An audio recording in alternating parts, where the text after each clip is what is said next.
Ladies and gentlemen, welcome back to the Passive Tree Podcast, a podcast dedicated to talking about life, Path of Exile 2, and everything in between. I'm your host, Young YDocs, and today on episode 48, we're joined by a very special guest. He's none other than yours truly, the man, the myth, the legend, Blazeworks TV.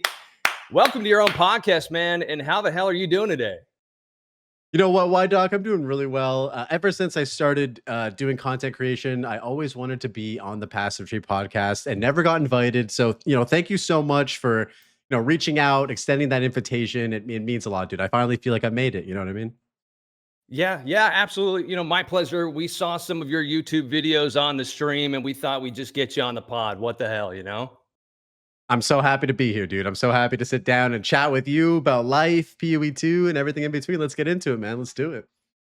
Fantastic. Yeah. So let's rip right into it, man. So, I want to take us back before episode 1, where you're still coming up with the idea to just create your own podcast. How did you initially come up with the idea? Who was the very first person you reached out to? What was the Passive Tree podcast in your head then versus what it's actually turned into today? Ooh, okay. So when I was just starting out, I think the thing that made me want to do this was actually Talkative Try. So at that point in the PoE2 space, there wasn't that many podcasts. It feels like right now, like everybody's kind of, making their own podcast, which is great. I think the more conversations about the game, the better. And I love it. It's great for like networking and like kind of helping introduce different people to different things. And that's really what stuck out to me with Try's podcast. So as somebody who was just coming up and starting content creation, I actually learned quite a bit about different people through Try's podcast, which I thought was a really cool part of it. It was like he was opening up sort of my eyes to new creators and new kind of stuff. And so I thought to myself, maybe that could be a thing that I could do, but how could I do it differently? And so what I was thinking about with the Passive Tree podcast was sort of making it more so about the people behind the content and not necessarily just about the game. We talk a lot about the game on here too and stuff like that, but that was sort of my angle to help me differentiate myself from, the rest of the folks who mostly talk about the game and that's everything. And I got some flack at the beginning, dude. So when I started, I remember getting these comments on YouTube being like, dude, half of your podcast is fluff bullshit. The other half of it's entertaining. I just want to skip to the good stuff. Really? And Wow. well, I said, first of all, that's why there's chapters in there, my boy. You can just skip right to the PoE2 stuff. Right. But the feedback about the life portion, learning about people and their story, their journey, their gaming history and all that kind of stuff.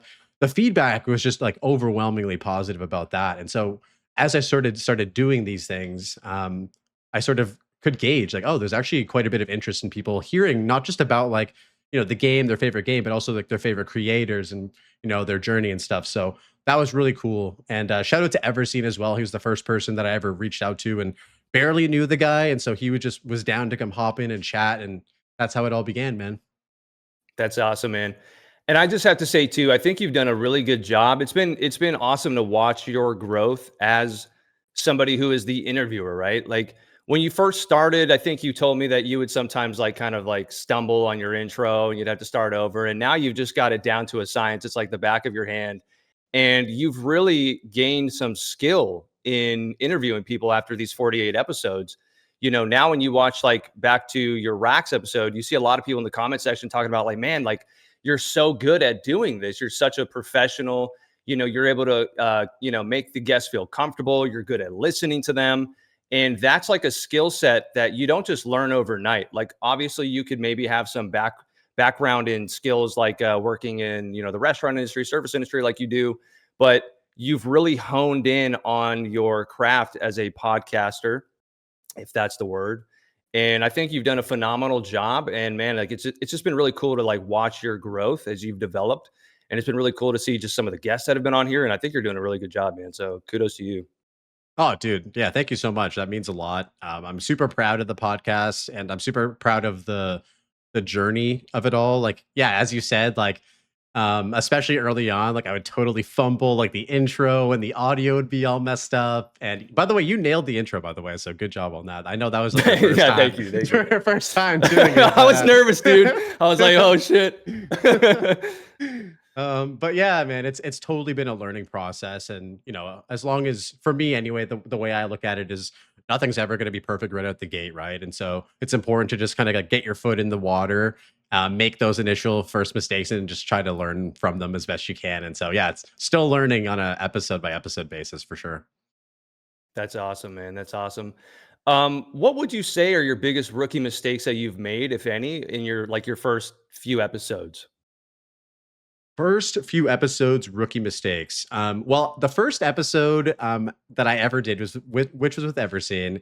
I didn't like do an audio check, which is hilarious to think about because that's always something that you need to do before you start a podcast. So the first episode, I literally had to go back and post and adjust every single thing that he said to match my volume because my volume was way higher.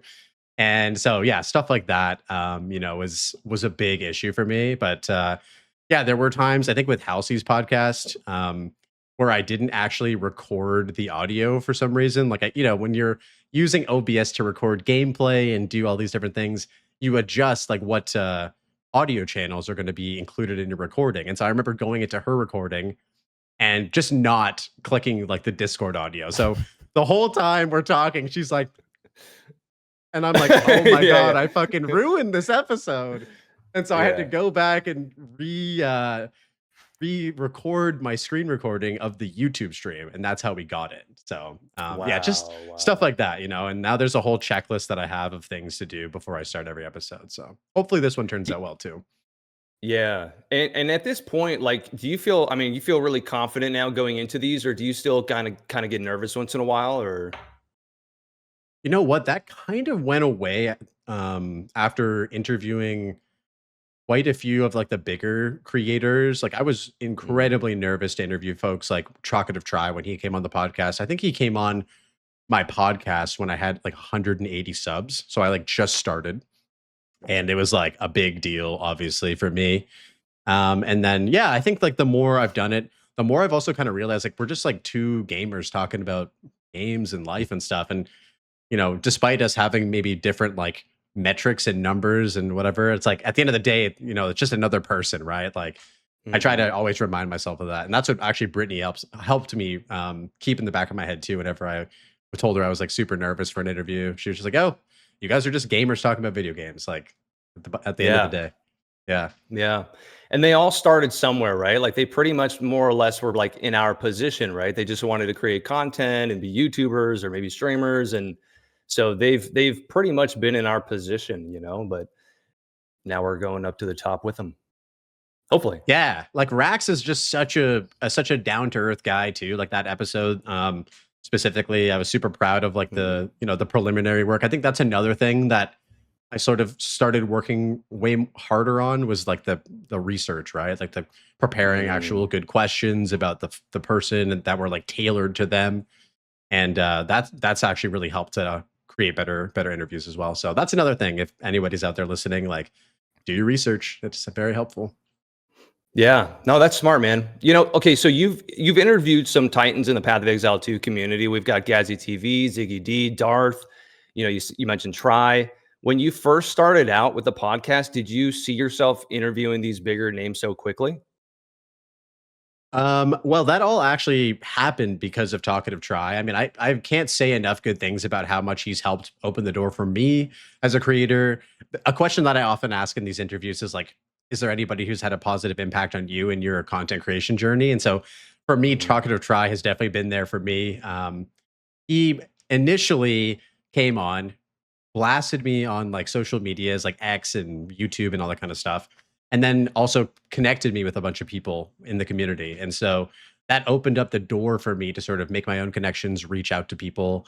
And over the course of the months prior or after that, it kind of just started snowballing from there. And it seems like there's quite a big space when it comes to Path of Exile creators, but it actually feels very like close knit at the end of the day. Mhm. And so once you kind of find yourself connected to a bunch of people, it becomes quite easy to get in touch with most folks anyway. So yeah, I don't know. It is Yeah. crazy after a year to be able to look back and be like, damn, like there's a lot of folks on there that I wouldn't have ever imagined to talk to, but super grateful that I did.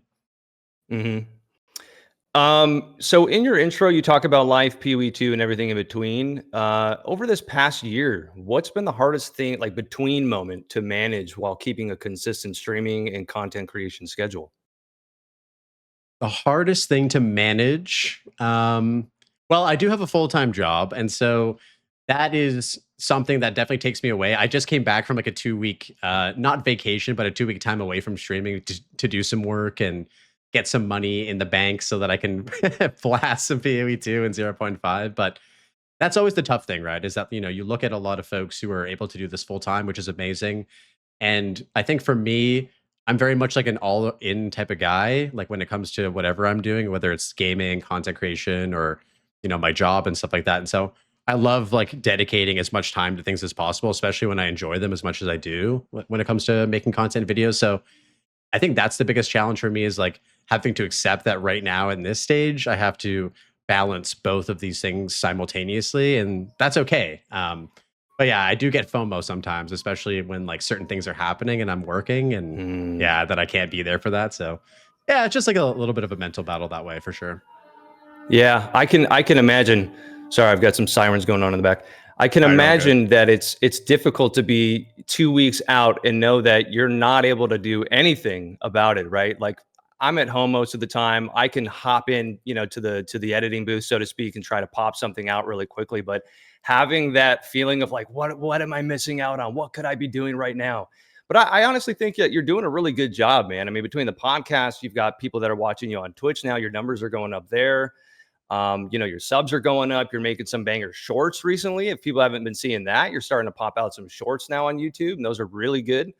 I think you're doing a really good job, man. And people underestimate as content creators just like how valuable time is, because not only Yeah. are we trying our best to just get our hands on the content and play the game, but just from the recording to everything that goes into it, it's a lot. It's a lot of work. So I think you're doing a fantastic job with what you're able to do, and being able to hold down a full-time job, so to speak, and balance both is a skill in of itself. So Yeah, did you feel that way when you had to step away? I know you ended up having to step away for some like family related stuff to Ecuador, and like it was kind of just like a yeah. random like event, right? Like how did you feel kind Mhm. of as you're sort of trying to, keep the ball rolling and have your bigger videos, Yeah. like your Diablo 2 videos were popping off and stuff. Like how did it feel for you when you stepped away? It was hard, man. Yeah, it was a very difficult moment, because I kind of just had to swallow the pill because of the reason behind why we were going out there, with the death in the family. So I didn't give it too much thought, but of course it crossed my mind. I had like 7 videos lined up, and it was going to be a series, and I was pretty confident in being able to accomplish it and get them out in time for Diablo 2. It was around the time where D2 was like, it was still something that you could put out, and within good standing of time frame for the game's release of, Reign of the Warlock. And we were going through that dry spell with PoE2. Everybody's kind of doing their own thing. So yeah, I kind of had to just swallow that pill and just say, it is what it is. Let it go. Life is more important at the end of the day. This will always be here when I get back. So yeah, I think that I've started to become a little bit more like not lackadaisical, but just more chill about it. If I can get to it, I can. If I can't, it's okay. And I think that as long as good quality content comes out and you're trying your best, that's all you can really do. So yeah. Yeah, I hear that, man. And I think another thing that I sort of realized is that I've started to think about content in sort of a different way where a lot of people put so much emphasis on like you have to do these pieces of content, these specific types of content at specific times in order to hit. Hmm. And my mind is just thinking about like what can I do that doesn't require maybe necessarily to be as like topical Hmm. or timely. And so that's sort of something that I've really thought about. Like with the retrospective video that I did, I made that like Yeah. maybe a month or two after zero point 0.4 came out. And I knew that I could just have this video ready to go, like for whenever the time was. And so I'm kind of approaching those bigger projects in like that, where maybe having them in my back pocket and not worrying about needing to get them done at a certain point, but rather when is the right time to finally release this, which is cool Hmm. to think about. Yeah. I think that's a beautiful idea. I'm also in that boat now. I try to think outside of the box and approach it in a way that it's more of a timeless piece and it's not something that's only in the moment. Because the in the moment videos, you put a lot of work into them, right? We put our heart and soul into these videos, and sometimes it can feel a little strange to put something out that in a few weeks no one's ever going to really watch again, right? Maybe the occasional straggler comes through, but the info's outdated, and so making those videos that will stand the test of time feels a lot more complete for me personally and wholesome. Like I know that's going to be able to apply to anyone when they come across it. So yeah, I'm right there with you, man. So I've got another question regarding like just like how you're setting up the stream and stuff and the podcast. Your community is seeing you 5 p.m. sharp, 3 days a week, right? What does the hour before stream look like for Blaze? How do you get in the mindset of being the host? When real life might not be throwing corrupted map mods at you that day. Like how do you prepare? Yeah, so in the morning before I start, I usually go into my bathroom. I oil up my head. So this is actually a toupee. So I make Right. sure that, the toupee is combed and styled and ready to be, yeah, washing it, especially make sure it's clean. Sometimes it goes a few weeks without getting washed and stuff. And then yeah, and then I secure that firmly to my head so that it doesn't move. Hell And then yeah. once that's on, the confidence is up, the bald patch is covered. Yeah. And then I just hit the live button and I just just send it on the Yeah. live after that. But yeah, man, You ever no, considered honestly, hats? I actually, dude, I wear hats all the time, just never on stream. I think I wore a hat once on stream, and everyone started calling me like a fuck boy. And so I was like, yeah, I Oh probably shouldn't wear. I no. probably shouldn't wear a hat on stream. Did you wear it backwards though? It was backwards. Yeah, it was That's backwards. maybe try the forward. I sometimes when I put it on backwards, I get the same approach, and then Yeah. I put it forward, and it's like, okay, he's just a dad.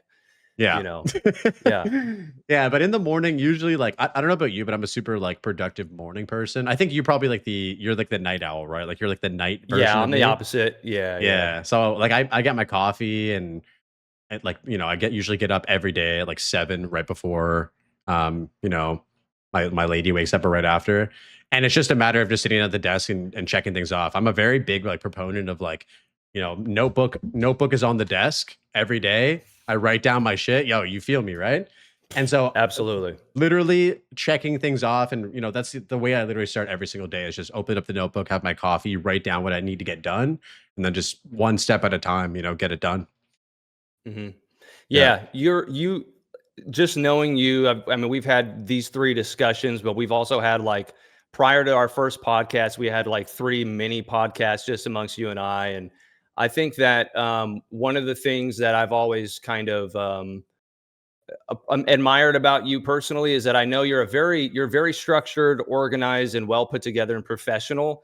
And it's something that I think I can openly admit that it's something that I personally need to work on, because I think sometimes I kind of come at it from like a hippie standpoint where I'm just kind of like, like whatever happens, happens, man.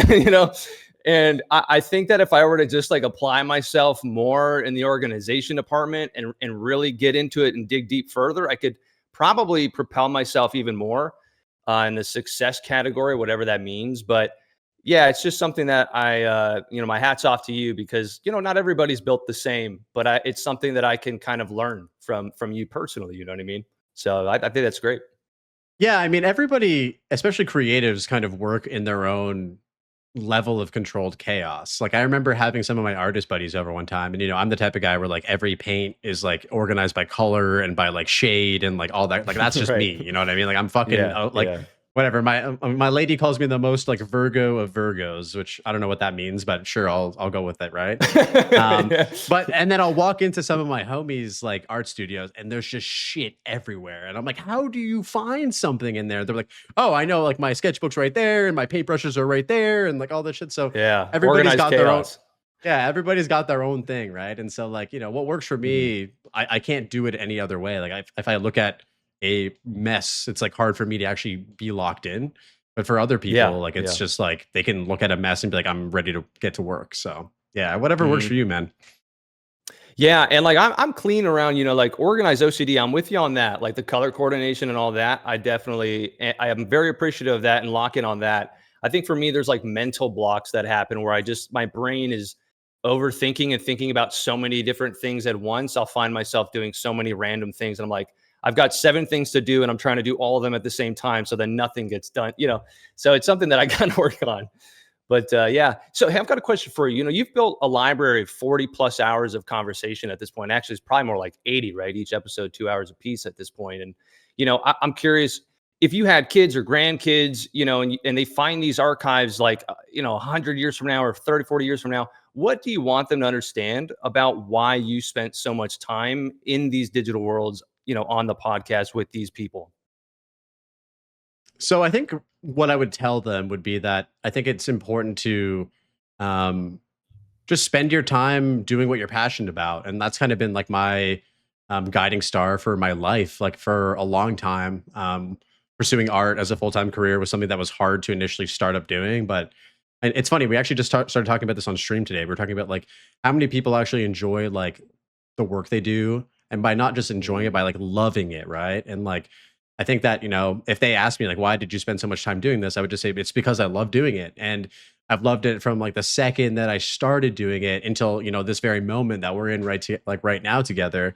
And I think that if you have that sort of like, you know, that passion, that love for whatever you're doing, it'll propel you to like obviously want to spend more time doing it, perfecting it and all that kind of stuff. So I would definitely encourage people out there to just kind of, you know, look inward and see like, yeah, what do I love about this? Or do I love this? Or do I hate this? And I Mhm. feel like it is a lucky thing to have. Like I've definitely felt like a lucky person over the years, kind of knowing what I love and being able to just focus on those things. I know that's not the case for a lot of people. Maybe you can weigh on it. It's like, how do you balance like doing stuff that you are passionate about that you love to do versus stuff that you just have to do in life, you know? Hmm. Yeah, I mean it's hard, man. It's really hard, you know, because if it were up to me, I would wake up every single day and keep pursuing the content creation and make crazy videos and you know, give it my all. But I have a tough time, you know, balancing real life and you know making sure I'm going to the gym and getting my daily walk and like, dude, sometimes you know I go 36 hours straight in an edit session, sleep for 4 hours, and do another 30 just trying to pop out a video. And a lot of people don't see that behind the scenes. They just see a really you know well edited video, but it's because of the person behind the screen so meticulous and spending so much time doing that where I don't even drink water or eat food. And, you know, it's like a couple days, 3 or 4 days go by and it's like, it looks like I've never been to the gym in my life. I'm all sucked up. I've got no water in Yeah. me. Like, yeah, it gets brutal, you know? So you definitely, I'm the kind of guy that I'm putting all my eggs in one basket because I am so passionate about getting something out that is quality, especially when I'm presenting it to other people. It's like a creative outlet, right? It's our art. I think my videos are in a way like my representation of my art, and I want people to enjoy the videos. So yeah, man, it's tough, and so that's why sometimes I take breaks and I'll go like, you know what, man, I'm gonna go a week and just not think about it, you know, because I have to, because I go too far in. And then so that's where the balance play is so important and crucial, integral to overall longevity, sustainability, and success in this, you know, world. So it's something that I'm actively still personally, you know, navigating, but you know, one day at a time. Yeah, I hear that, man. Like when I'm in that same mindset where I don't want to like step away from what I'm doing because I want to get it done, but also I'm enjoying it so much. I find myself these days choosing specific like milestones, I guess I'll call them, for like when I'm ready to either step away for the night. And the way that I've been editing has actually been very much so in sync with that. So I'll kind of have my videos broken up into like a structured like form, and I will be working on like each piece of that individually and then bringing them all together. And so when I like complete something in like the segment that I'm working on, I'll feel really good because that'll be like the thing that I want to get done for the day. It'll be like, you know, whatever it is, Mm, edit this segment.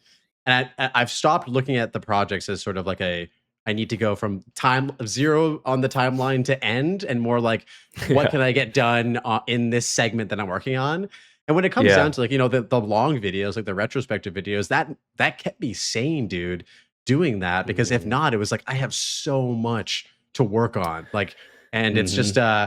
if you can break it up a bit and then be like, okay, I got what I needed to get done today. It actually made it like a more healthy process for me anyway. Mhm.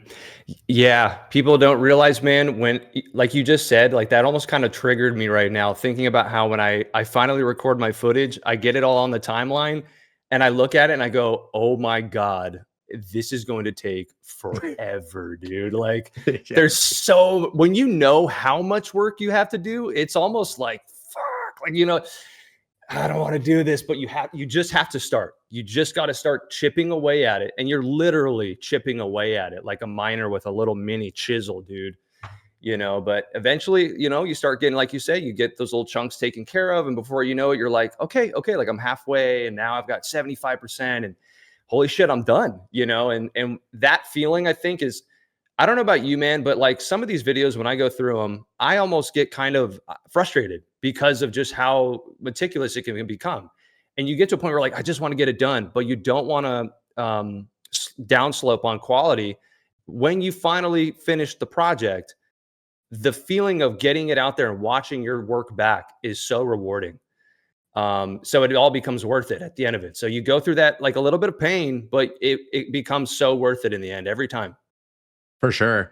Yeah, the way that I kind of just described it is something that I also already had done, funnily enough, in my mural work. So I just finished a piece recently during this time off, and it was an 80-foot wall by like 30 feet. So it's just fucking massive.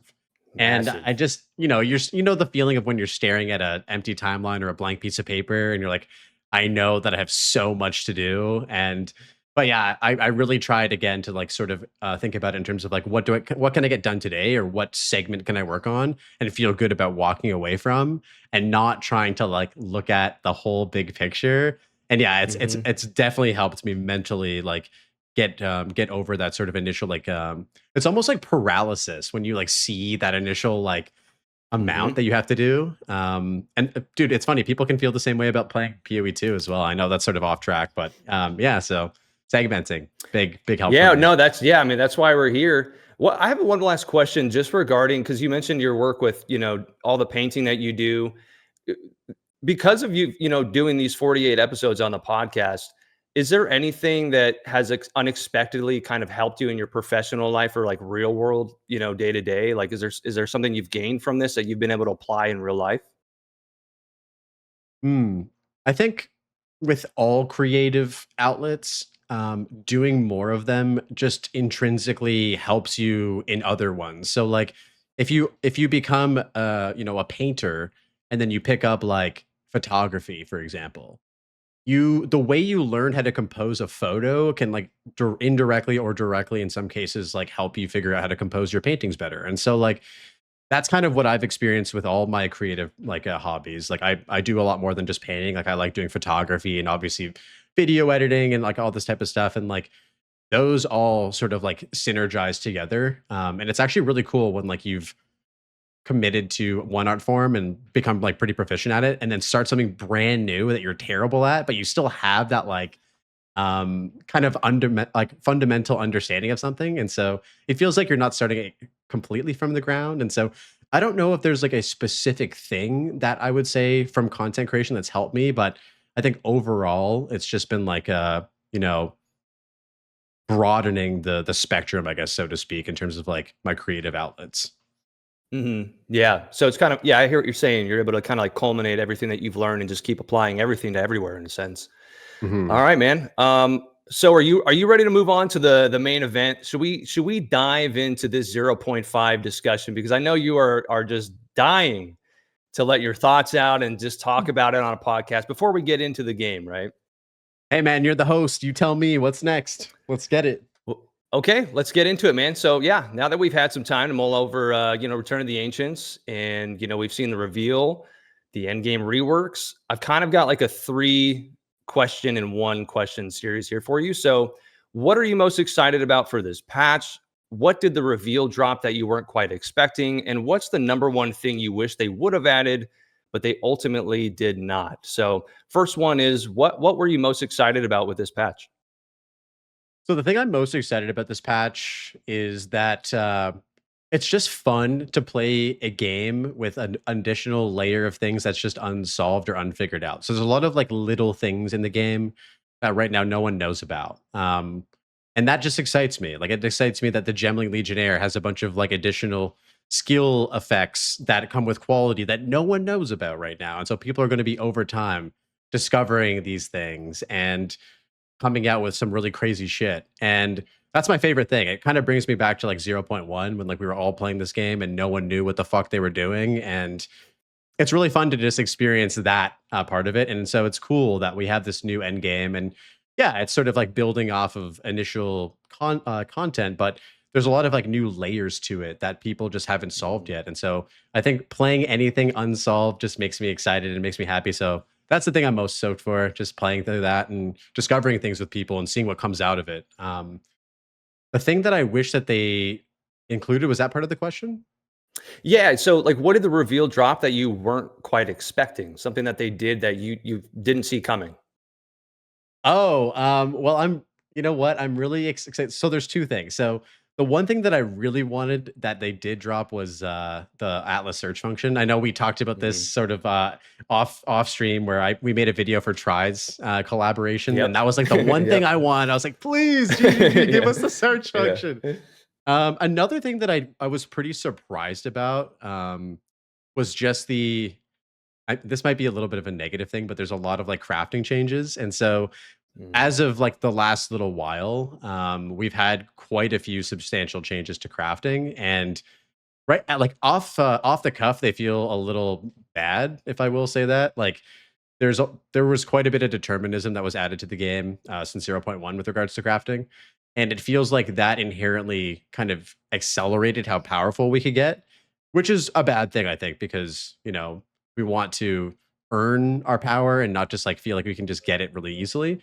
But at the same time, I think we've been accustomed to it now at a certain point. So I'm hoping that the changes that they've done make the game feel good and make it not feel so much like a slot machine or a casino. But mm. these are things, again, going back to the first point, that are just undiscovered at this point. So it's kind of like a double-edged sword, right? Where I'm excited they've made these changes. I'm not excited about how weak we may be for a while, especially as an SSF player. But at the end of the day, it's going to be cool to figure it out. Are you playing SSF, or are you gonna be doing soft core trade? Yeah, SSF for sure. I'm really excited Ah. to honestly, like, dude, this whole content reveal made me rethink about my whole, like, I don't know if identity is the right word, but like my whole take on the game. Like, as you know, I've been a hardcore guy for a really long time. And this league is the league where I decided to not play hardcore because there was so much stuff to figure out. And I just kind of felt like it'd be a waste if I was just like playing hardcore and dying, because this is going to be a very rippy league, and not getting to like really sink my teeth into everything and Mhm. learn it all. And so this whole league made me reconfigure my way that I play the game is, which is, that's how big it is, right? Like it made me be like, Yeah. damn, like maybe I should just take a step back from hardcore. So that is a big statement that I'm pretty excited about for sure. Yeah, I mean, with hardcore, we've got all these new bosses, and God forbid we finally get to the first one and we don't know what the mechanics are going to be. And now you're rinsed and you're back to the beach and you didn't get to experience anything. So I think that it's the smart move. My hats are off to anybody that's going to stay in hardcore. I think that's awesome, dude. Your balls are just bigger than mine. you know, I'm definitely going to be doing softcore too, for sure. Yeah.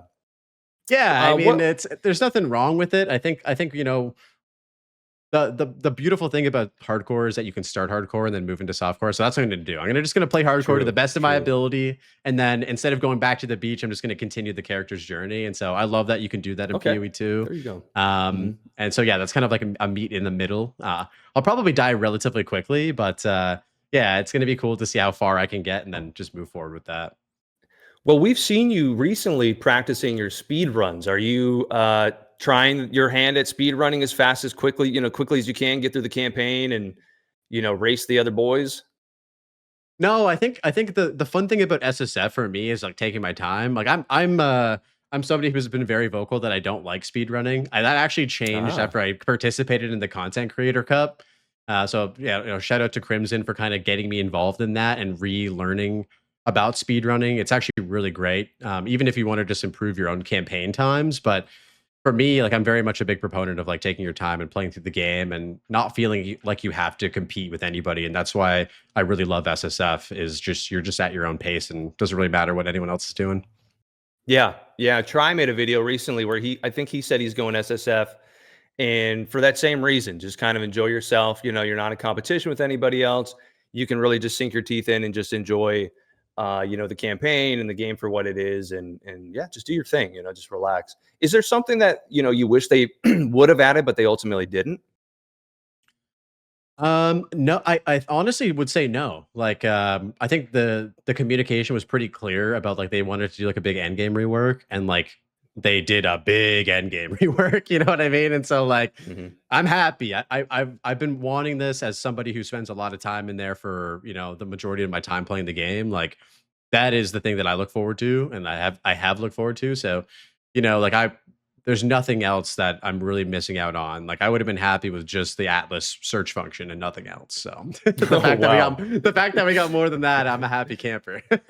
Yeah, that's how I was. Not to bring it up, but that's how I was in D2. Where I'm like, man, if they would have sold me a stash tab for $25, I probably would have bought it. For sure. And that would have been good enough 100%. for me. Yeah. Do you ever feel like there's a pressure you have, like to have an immediate opinion after a reveal, before you've actually had time to process it? Do you feel like you got to get that out right away to people being a content creator? Hmm. I don't think I feel pressured to do it. I feel like when you're streaming, you could just get asked, and then you just have a conversation with the community, and that's great. I love that. But yeah, I'm not really the type of person to make that type of content, like making opinion pieces and stuff like that necessarily. I think that's something that I would be down to do like down the road. But for me personally, I don't know, maybe this is imposter syndrome, but like I feel like who fucking cares what Blaze thinks about X? You know what I mean? And so I'm sure that there Yeah, are maybe a few people out there who do care about what I think, but I maybe care, man. I haven't gotten there mentally yet where I'm like, oh, like I need to get my opinion out on this, or like I'm still at very much in the point of like who's gonna watch that sort of thing. I don't know if you know what I mean about that or not, but yeah. 100%. Yeah. So it is what it is. Like I don't really like, I don't know, see myself like gravitating towards that type of content either. I prefer like just trying different things still and experimenting and getting more creative with it. And I feel like with that type of stuff, I feel like it's kind of hard to be creative with just like expressing your opinion about something and kind of moving on. But maybe there's a way to do it. Hmm. Yeah. Okay. And okay, so we most of us who are fans of Blazeworks, we know what you're going to be league starting as, but tell the class, everybody else who wasn't here, which class are you league starting and what are your main goals going into 0.5? Yeah, so I've been getting asked this quite a bit today, of course, as you do when league's about to happen. So, league starting, my boy Tactician.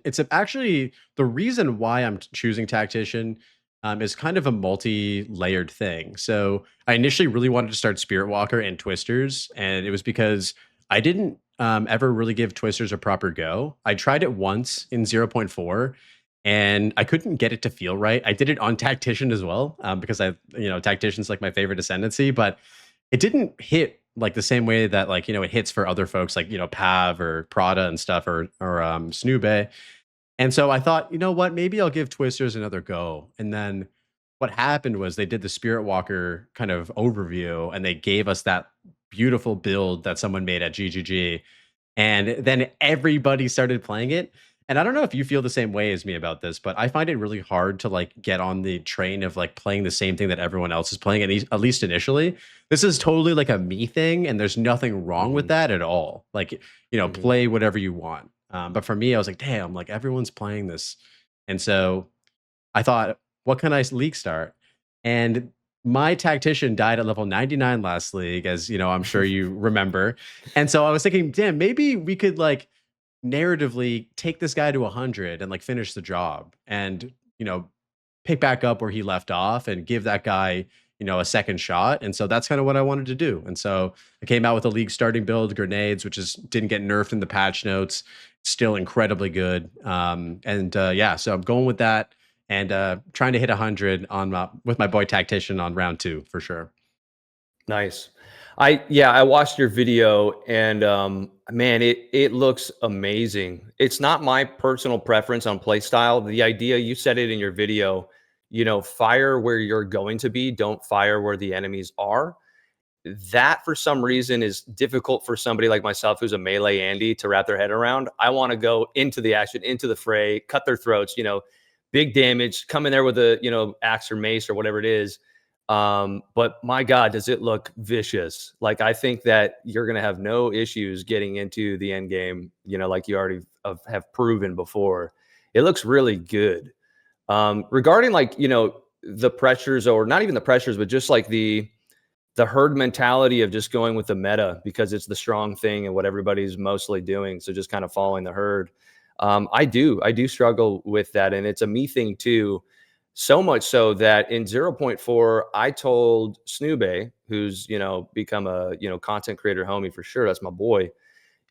I told him, hey man, all right, I'm not going to go with twisters this round. I'm going to stick with my plans, but for 0.5, I will play your build. And he's like, all right, play my build, Then twisters come around, everybody's doing it. Now I'm telling Snoo, I'm like, man, I don't know if I want to do it now. I know I told you I was going to, but it's like everybody's playing it, and I don't want to look like just another fucking guy playing twisters out here, because that's not why I'm doing it, is because everybody else is doing it. I genuinely wanted to play it. And I happen to actually enjoy the play style, minus the absurd big boss arenas where you can't control the RNG of your NATOs, and it's just it can be a shit show, right, on bosses. But so now I'm kind of in the middle personally, man. I'm like, do I stick with what I told Snoo I was going to do, or do I stick with what I originally played in 0.4, which is plants? I really liked plants, and I think if I go plants this time, I may entertain Rabbit's build. He's doing like an abyssal lich, so he's trying witch, and I personally have never gone.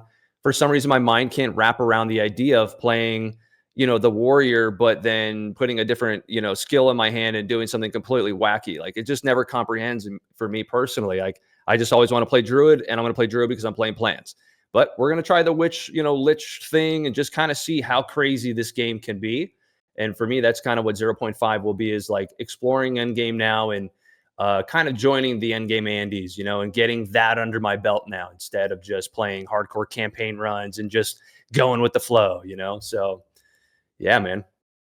Yeah, no, I know we're kind of going through the same thing. Like, and here's the thing, for me, the difference is in PoE 2, I feel comfortable like making my own builds. And I did the meta thing when I played PoE 1 recently in Mirage League, where I just picked up Halstrone's Kinetic Fusillade Totem build. And it was a really good build, and it was really fun. And it just made it so much easier for me as like a newer PoE 1 player to just have good builds and just cross that off my, my checklist, and then just move onwards.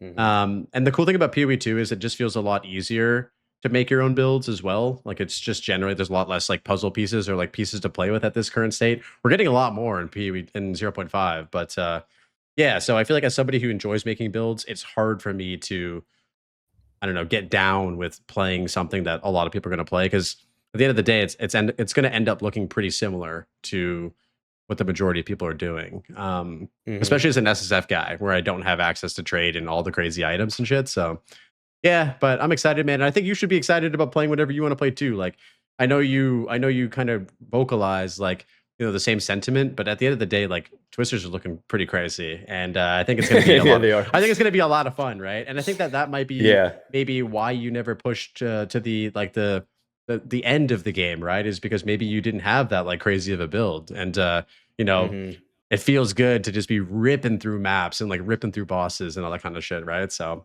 you definitely got to get I that think experience. I would have. Yeah. I think in 0.4, I would have, had I initially got through the game right away on that first playthrough. I think I went through Druid like 5 times. It was my first time really dedicating to hardcore. And when it was all said and done, like, I died in Act 1 like 3 times, and then we got serious and, died at Asmati, and then we came back and we finally got him. Yeah. After that, it had been so much time that went by. I was just kind of getting burnt out. I did my maps. I got to level 90, Oracle, which that's a significant amount of maps in my eyes. And it was good enough for me.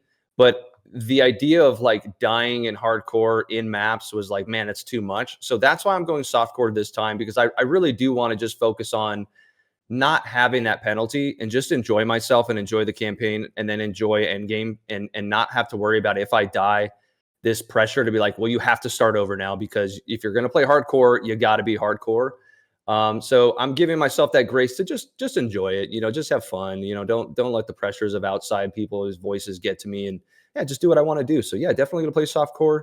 I'm still in between plants. One thing I wanted to ask you, because you'll probably know this, if I were to go with plants and I'm playing a witch and both end up being abyssal lich, I can still just switch over to Twister, right? For sure. Yeah, you can switch to Yeah. any main skill you want at any time. Like it's So I may do that. yeah. Yeah. Yeah, I may do Yeah, it's that. it's Well, it's nice to have a backup plan for sure in case you don't enjoy whatever you're doing. So yeah, you definitely can have a backup plan for sure. Hell yeah. So I think with that, knowing that, I think I'll probably just go in knowing like plan A, try plants or twisters. And then if I don't enjoy it, I'll go with plan B. That's a good point. Do you think there's a class that's being slept on right now? Tactician. I'm not trying to plug my own build or anything, but it's funny. So look, I think even in 0.4, I died at level 99 at like week 2 or 3, and my character's still like rank 2 tactician in all of SSF because no one plays it. Mhm. And so I think that tactician's really sweet. And what's cool is that there's an updated like passage tree as of today, and we got to look at sort of the stuff that they're changing about all the different sides of the tree and stuff. And it seems like they're really pushing to make armor and evasion and armor evasion hybrids really strong. Like there's a bunch of really good clusters in like the merc side for that. And so they're really shifting their focus from like the energy shield meta. I don't know if it's going to still remain the most optimal defensive like layer or layers, but yeah, I think that tactician's definitely a slept on ascendancy. It has like 50% like spirit buff reduction, so you can use like crazy things like Eternal Rage for like 50% off, and just have a shit ton of spirit skills on. Like it's probably better than Invoker for that. Um, yeah, so I don't know, not to toot my own horn, but I do think it's a slept on for sure. Yeah, I would say so. Just thinking off the top of my head, I can't think of anybody else that I personally know except for maybe like Timmy P. I've seen him play tactician, and I think I've seen Pav maybe kind of dabbling in a little bit as well. I know he's a twister guy, but I'm pretty sure I've seen him play it too. But I don't know. I don't know every content creator in the sphere, but yeah, I mean it's a class and a build that I haven't seen played very often. But I just know you as like the main dude right now. That's pretty much like at the forefront of like that vibe. So I think that's fucking rad. Yeah, Kaltarak Um, really likes the Ascendancy too, and yeah, he likes to play oh around with like Cal, kind of okay. off meta stuff, and yeah, like I don't know, I discovered it last league and really fell in love with it, especially for hardcore. It's extremely strong with pin just like basically making monsters not able to do anything, like they can't move or attack you. So when that goes down and like you pin down Arbiter and then just blow them up, like it feels really good. So yeah, it's good. Yeah. Yeah. Yeah, right on. So, Path of Exiles two's endgame. It's already changed pretty drastically since 0.1, right? Do you think Grinding Gear Games actually knows what the final identity of PoE2 endgame is yet, or are we kind of watching them discover it alongside the community? I think that zero point 0.5 is a massive indicator as to what they want. What that means is that sort of at the beginning, it was sort of these copied and pasted league mechanics from PoE2, like Expedition, Ritual, Breach, Delirium, and whatnot. But over the course of the last couple patches, like 0.3 with the Abyssal League mechanic and 0.4 with the Val Temple, they started actually developing these really awesome League mechanics that had like pretty nice layers of depth and crafting and all that kind of stuff. And so what's cool is to see them sort of go back and redo these initial ones that didn't get the love that like the Abyssal mechanic did or the Mm, Val Temple did.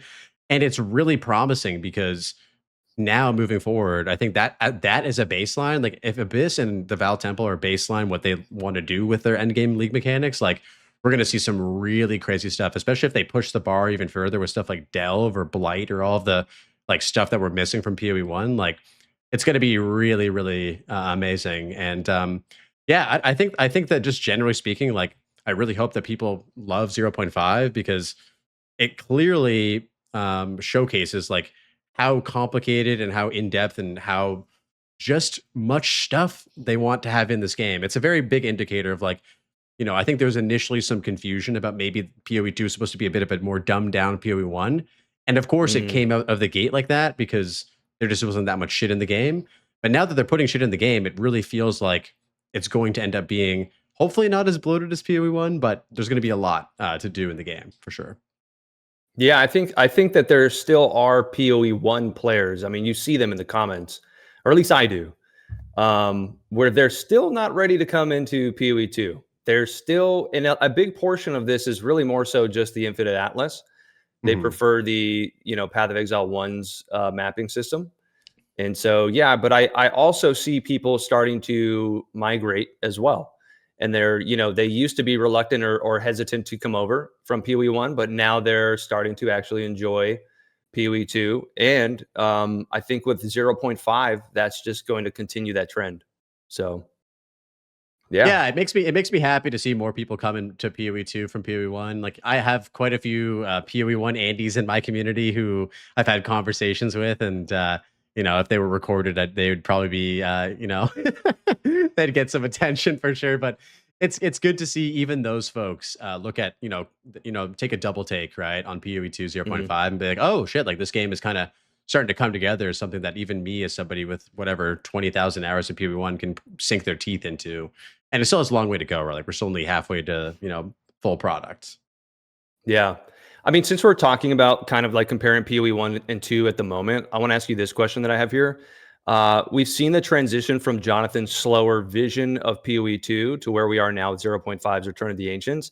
As a creator who covers PoE 2 regularly, do you feel like the magic of the game is still there, or has the community's demand for speed kind of changed the soul of the game in your eyes, potentially drifting more towards Path of Exile 1's identity? I think personally that fundamentally having like dodge roll and sprint in PoE 2 will always mean that like the games feel different. I did fall in love with the game in 0.1. I fell in love with the difficulty. I fell in love with the movement, like how slow it was, how gritty it was, and how challenging it was. Like that was kind of what like actually was like, holy shit, like this game is not for like the faint of heart. But that was for me. I think for a lot of people, they just quit because it was too hard. Like I had a bunch of buddies who I got into the game and they're like, dude, like I can't beat Geonor. Like it's been 2 days. Like, please help me kill him. And so I think overall, despite me maybe enjoying the way that the game was as a gamer, like somebody who's like a hardcore gamer, it was cool. But on the whole, I think it's better for like the game to be easier, especially in the campaign. And sprint is amazing. I was very skeptical about it when it first got introduced, but I'm a sprint enjoyer now. I can't stop sprinting and falling over off of fucking rocks and grass and shit. And yeah, so I think Jonathan and Mark and everybody at GGG. The one thing that not the one thing, but a big part of what they do at GGG is they take risks, right? They try different shit, and sometimes it doesn't land. And I think the difficulty and the item scarcity and the punishing death penalties in 0.1 were big ass risks that like made a very hardcore ARPG initially, which I personally identified with, but I think it's so much better now the way that it's going. Yeah. Yeah, I also liked zero point 0.1 a lot. I actually went through the entire experience with Warrior, auto Me too. attacking, man, most of the time.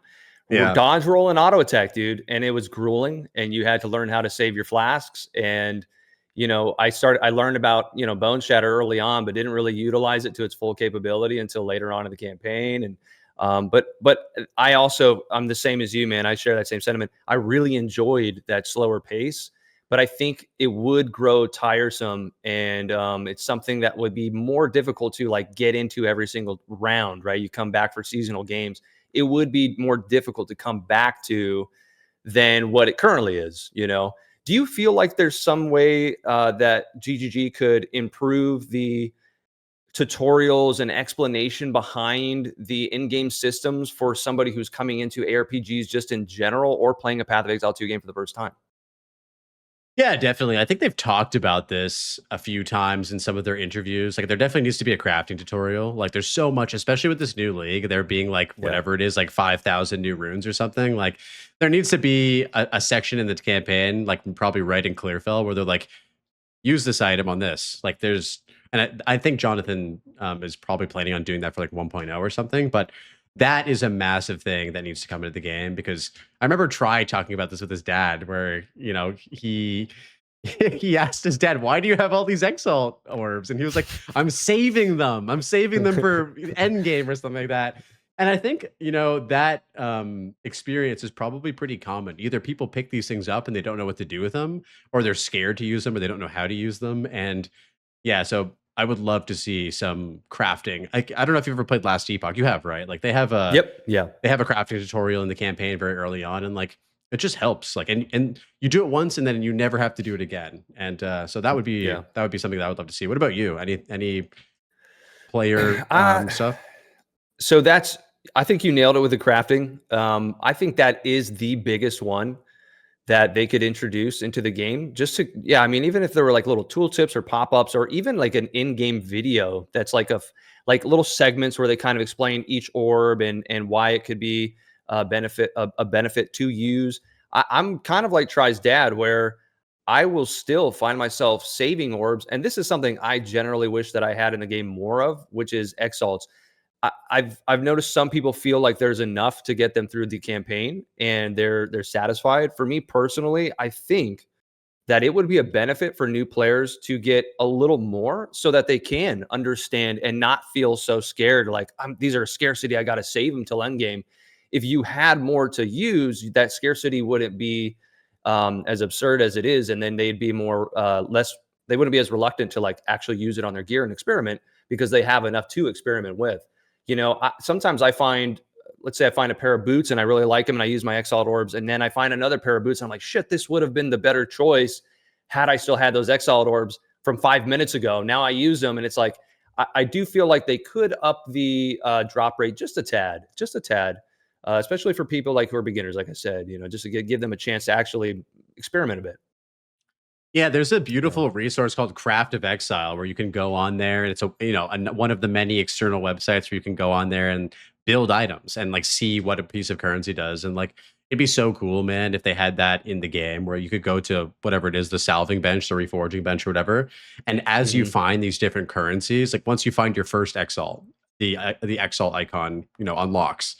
And then you can go in there and just drop your item in and just use it and see what it does. It doesn't actually like do the effect of it, but it's sort of like a testing ground for your crafting currency. So like, if you've Hmm. never used a chaos ore before, you're like, what the fuck is this? And so you could go to the bench and just be like, oh shit, it like completely removed and swapped in a mod, right? And so, Yeah. these are all things that I feel like GGG is very aware of.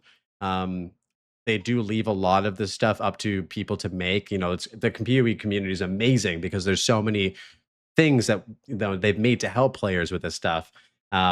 But I do think that like obviously having it in game is just so nice because the more you're in the game, the more you're playing the game, right? And not like spending time on Hmm. websites and all that kind of shit. Yeah, hell yeah. And another thing about exiled orbs are just changing the dynamic of your prefixes and stuff, all that on your gear. I would love for them to, when you use an exiled orb on a piece of gear, they at least highlight it for like 10 seconds or put a message in the chat of what actually changed. Is that something that they've discussed openly with people before? That's a great question. I feel like, yeah, especially like when you Valorb something, you have to like open up the item, pin, like you can pin like the existing Hmm. modifiers and then like compare them like visually. And this is something that we've spoken about in the development of the Dark West. Like we're actually like highlighting the additional crafted mods, like when they come up, like exactly Mm. like what you said, so that we can learn like what actually did I do to my item? Like I don't even know. Like Right. did Yeah. the Valor do something good or something bad? Anything? So Sometimes nothing happens and you're sitting there like, I can't even you're sitting there staring at the same item going, what's different? Oh, nothing changed. exactly, like what if there was like a specific sound or like a visual cue for like a good Valor versus a bad one or like whatever, like further It's a hitting good that idea. dopamine, right? When something That's a happens, great like idea. yeah. So these are all things that are like probably pretty relatively easy to do, I would say, and like would make a big difference. So that's a great And idea. knowing GGG, I mean, these guys are wizards. I feel like there's nothing they can't do. So I'm pretty sure it's something that they must be aware of or have discussed before, and it's just they haven't gotten around to it.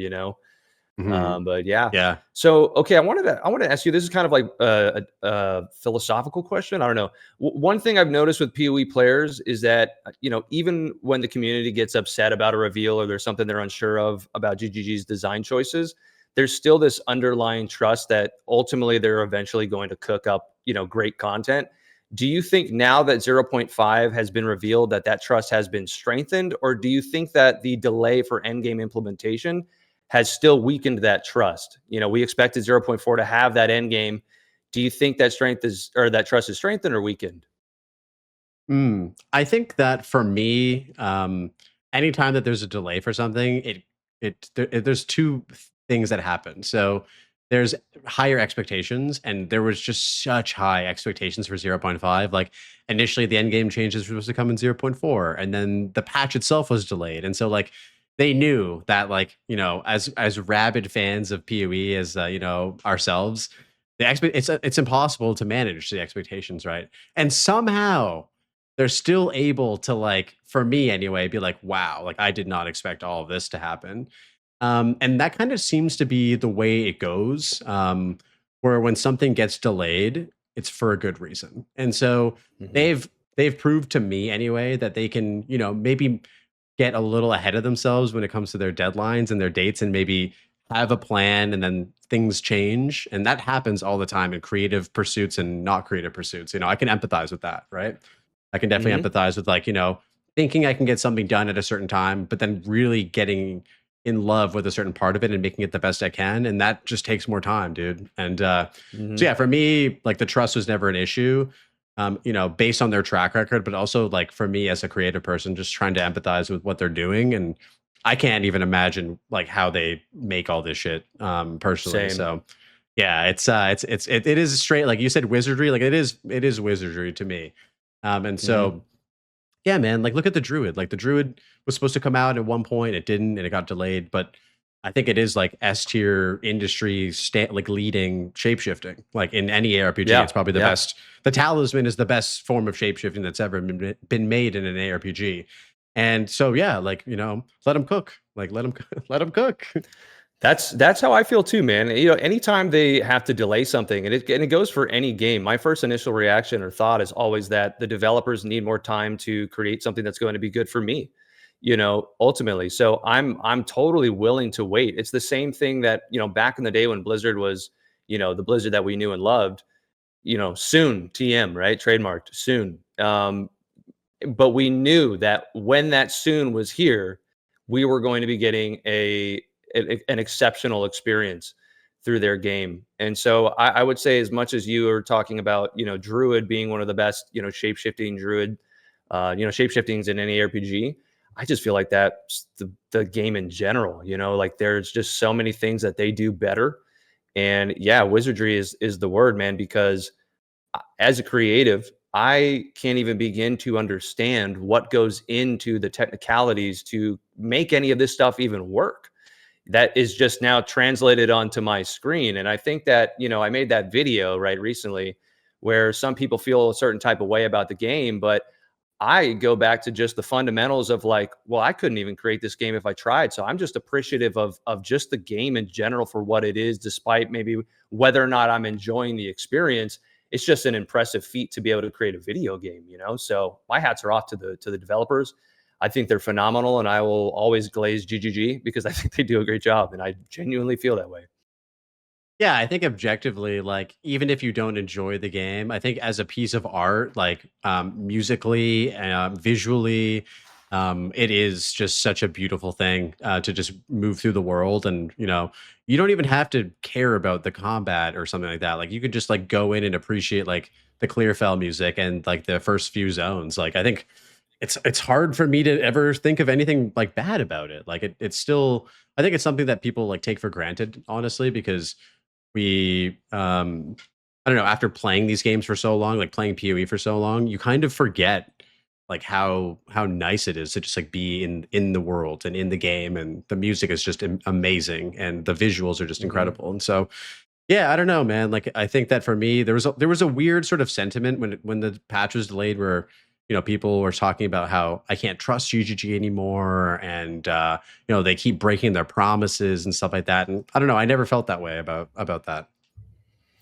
Yeah, neither did I. I think about him on like a human level, man. Like sitting there in the office with these guys at GGG, and they can't get something down right. And there's a lot of probably creative friction amongst each other on making decisions and design choices. And at the end of the day, like these guys have lives outside of their 9 to 5 probably, and they go home to their kids and their wives, and their kids got practice and for rugby or whatever. You know what I mean? Like they live normal lives just like the rest of us. I mean, they're not machines.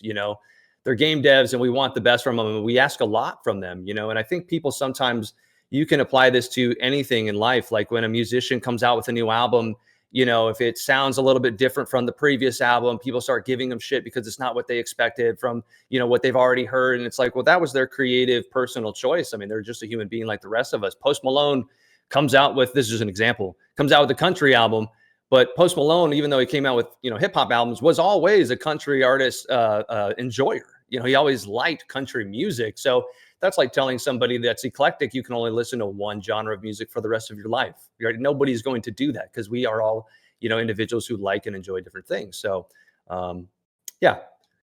Oh, dude, yeah, I love that analogy. Like, it's like if Scorsese only made gangster flicks. Yes, he's made some of the best gangster Yeah. flicks ever made, but like Shutter Island is a complete departure from Yeah. Scorsese's normal style, and it's Mhm. fucking amazing. Same with Wolf Great of movie. Wall Street. You know what I mean? Like, Mhm. there, Mhm. it's just like artists have to take risks, have to try get out of their comfort zone, and like I think that I always use that analogy when it comes to PoE too. It really felt like GGG was trying to kind of get out of their comfort zone for a bit when it came to the game. And yes, like some things didn't hit for some people, and they maybe made some mistakes along the way and had to kind of revert back to the tried and true. But as a creative, I can totally get behind like just going like all out on some new shit and then seeing what sticks, right? Hell yeah. Yeah. Do you think that PoE 2 can realistically satisfy both hardcore PoE 1 and 2 veterans and new players discovering the franchise for the first time? That is probably the hardest thing that they have to do. And I don't envy them in the slightest bit because it's such a big balancing act. I think that it does a better job already than PoE 1 with regards to the new player experience. And I think that zero point 0.5 will showcase like how much it can hold the hardcore audience. So I think the answer to this question will be much clearer after zero point 0.5, maybe a month out or something like that. Like if people are still blasting and having fun, in an end game perspective, then they're doing a good job with that. And if more people who are new come to the game and stick around and maybe get into the end game and do that, then they're achieving what they want to achieve. Mhm.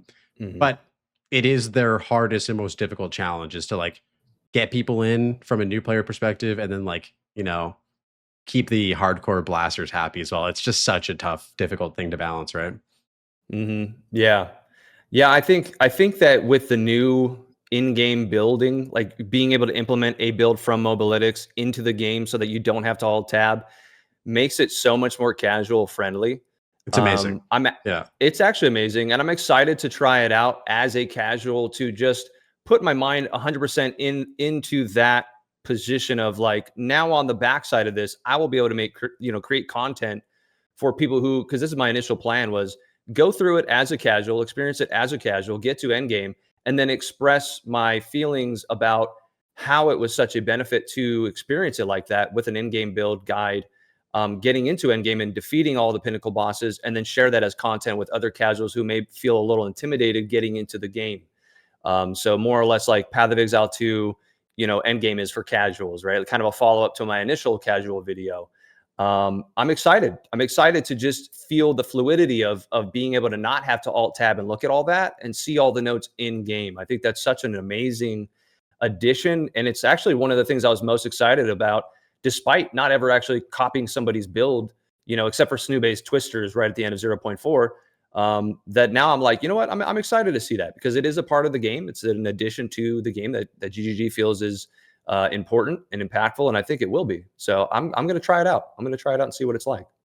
That is the one thing that I probably should have said when you asked me what I was surprised about that came into the game. Dude, the build planner is so fucking cool. And Yeah, I don't know, it's something again that I never thought in a million years that would have came to the game. And I know that like a same. lot of casual people and new players are just gonna benefit so heavily from it, right? Like, of course it's gonna have its own issues with like people making like troll builds and like memeing on people and stuff like that. But I think generally speaking, it's just such a big leap forward to help new players. And yeah, it was such a big addition.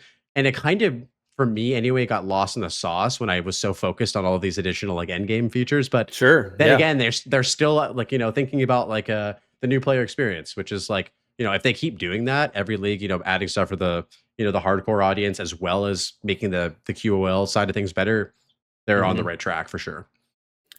Yeah, I have a tendency to play devil's advocate, as you know. So I love thinking about the other side of the room. I really do, because I think these people exist and we don't even realize how many of them exist. Because I think a lot of them just have busy lives. They are dads, they are casuals, they're not sweats. A lot of them maybe didn't even reach end game, or if they do, they didn't do much in the end game. And at the end of the day, I still look at it as like those people still spent their $30 to support early access. I think statistically, I think a lot of people didn't even install the game. They bought Path of Exile 2, and then that client never got installed. And then how many people even got past Act 1, Act 2? How many got to end game? But I think that those people are still important and impactful in some ways, in determining like statistics and like what GGG can do to make the experience more comfortable for them, and things like that. So, I don't know if you want to get into the discussion of that video or not, but it's up to you, man. Yeah, I We mean, we can. totally we totally can. I think it was a pretty fascinating piece of content. I think the trajectory of like the overhype or the what was it?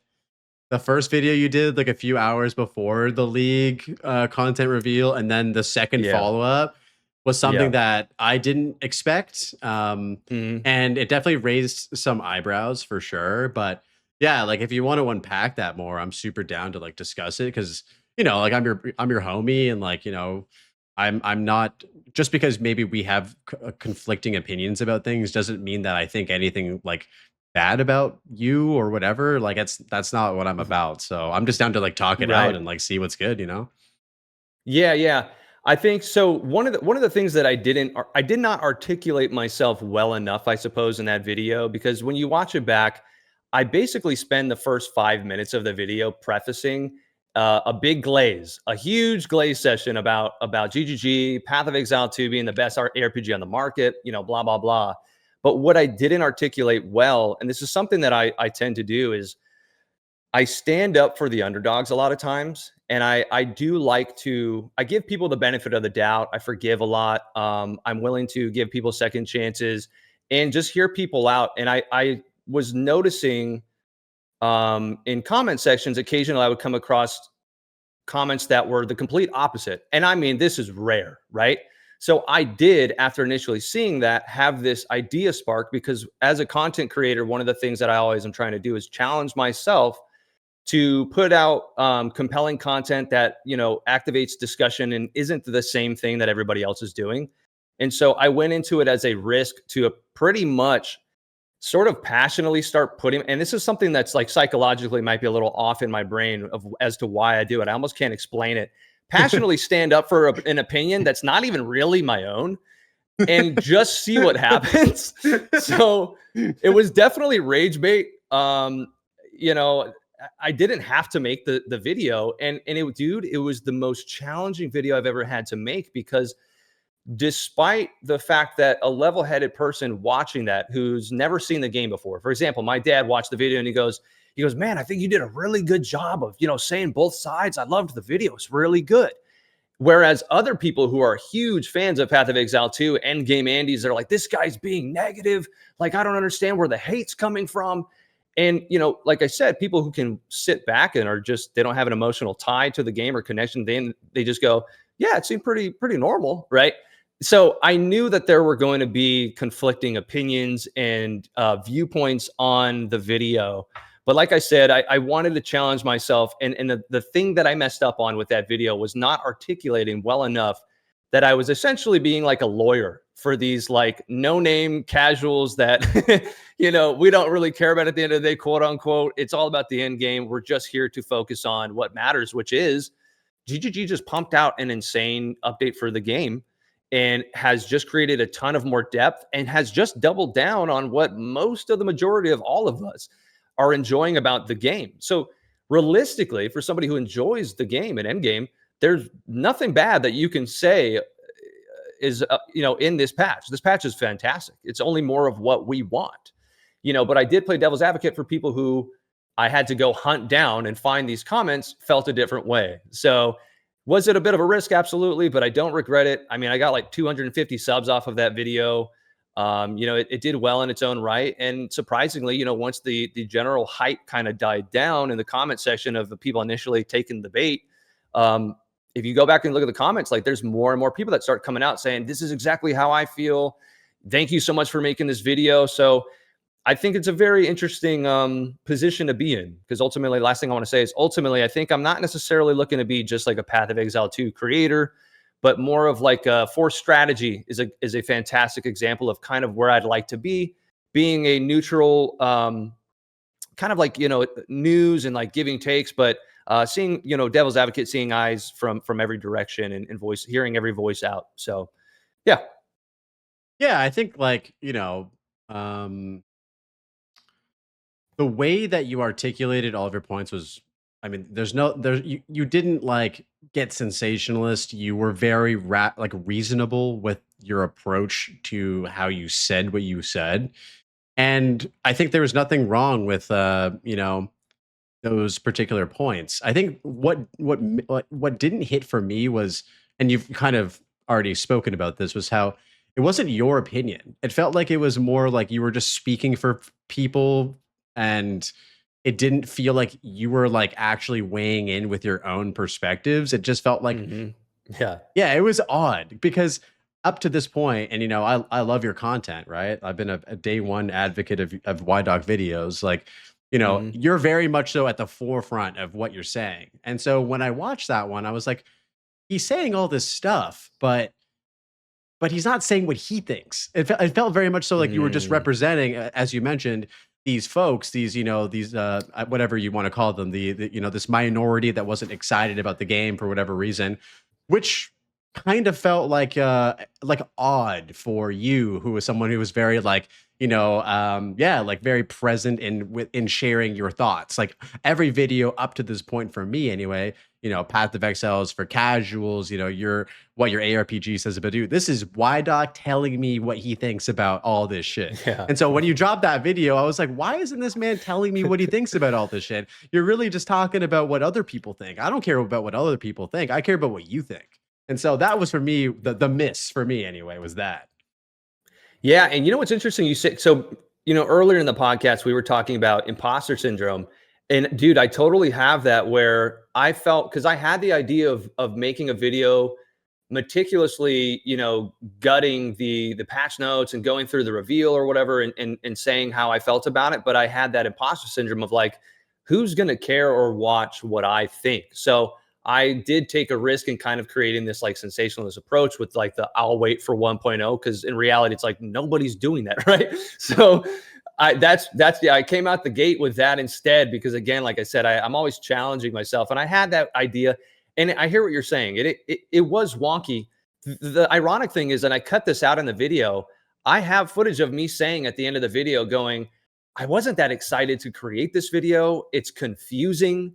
It's a weird video. I have that footage. I mean, I could pull it up right now.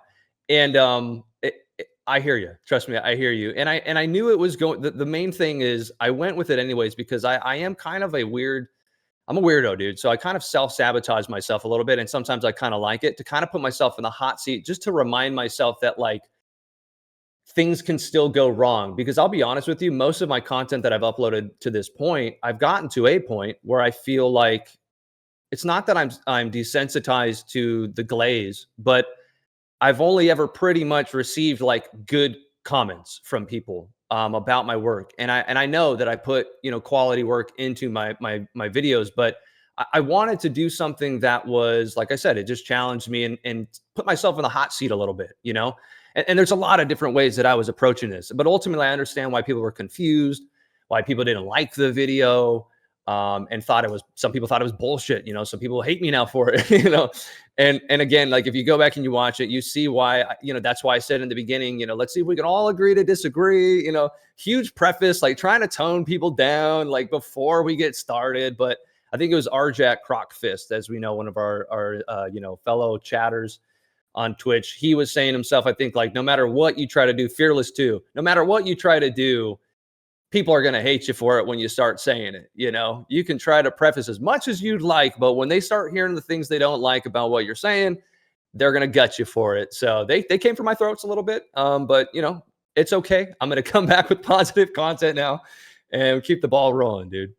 I mean, yeah, you know, I messaged you after you posted, and I was like, that was a bold decision to release a controversial Yeah. video about like the biggest update that Path of Exile has ever done. Like, I was like, that's you know, it takes a certain type of individual to even like consider that and make it right. And so, you know, Hmm. like at the end of the day, dude, like, you know, as you said, it was a, you know, a challenge for yourself. And like I'm an advocate for, you know, getting outside your comfort zone. And you know, it That's sounds what it like you learned. was. It sounds like you learned some shit from it. So that's all you can ask for. You know what I mean?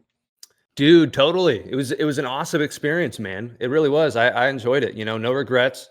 And I think even when I made it, I was like, you know what, dude.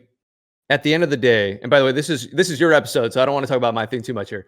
But at the Ah, end it's of all the good. This is day, fascinating. I'm excited to hear all this stuff. So yeah. yeah, and I appreciate you being able to talk about it too with me. You know, at the end of the day, I knew that when I was making it, I'm going to be able to come back with more heat, more bangers, and people will watch the videos and they'll appreciate the quality content and the edits.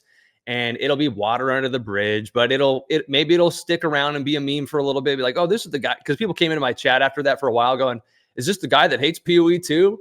I'm like, this is also the guy that made the fucking short film and was in like -0 water in the middle of winter, hiking 3 hours into the ocean, dude.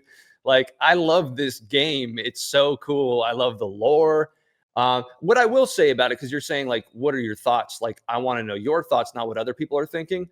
I will always be somebody who is, I focus a lot on immersion. So, because I'm such a detailed, meticulous person, sometimes down to a fault, I think I notice certain things that other people don't visually, that I really like. It really stimulates me personally. So, for me, being able to, like, for example, if they added an Act 5, ironically, that would have been probably my favorite part about zero point 0.5, because I am a sucker for story. I'm a sucker for lore. I love learning about all those things, but also just seeing new lands undiscovered. Like, that's so fun to me personally. Um, but it's still not like, if that's a 10 for me, the end game changes are like an 8 for me, right? So there's not a whole lot of disparity. I'm not like, well, if they don't have the act in the game, I'm not going to play. You know, all of it at the end of the day is important, because ultimately the end game is what is going to provide longevity. Because let's say you get at 5 and 6 and you get, you know, all the classes in the game. Once you go through that, you're still faced with the reality that there needs to be a substantial in-depth end game with customization and min-maxing to have a player stay in the game, engage for that longevity and replayability. So it's something I totally recognize, but I'm super super excited for 1.0, just as much as I am for 0.5.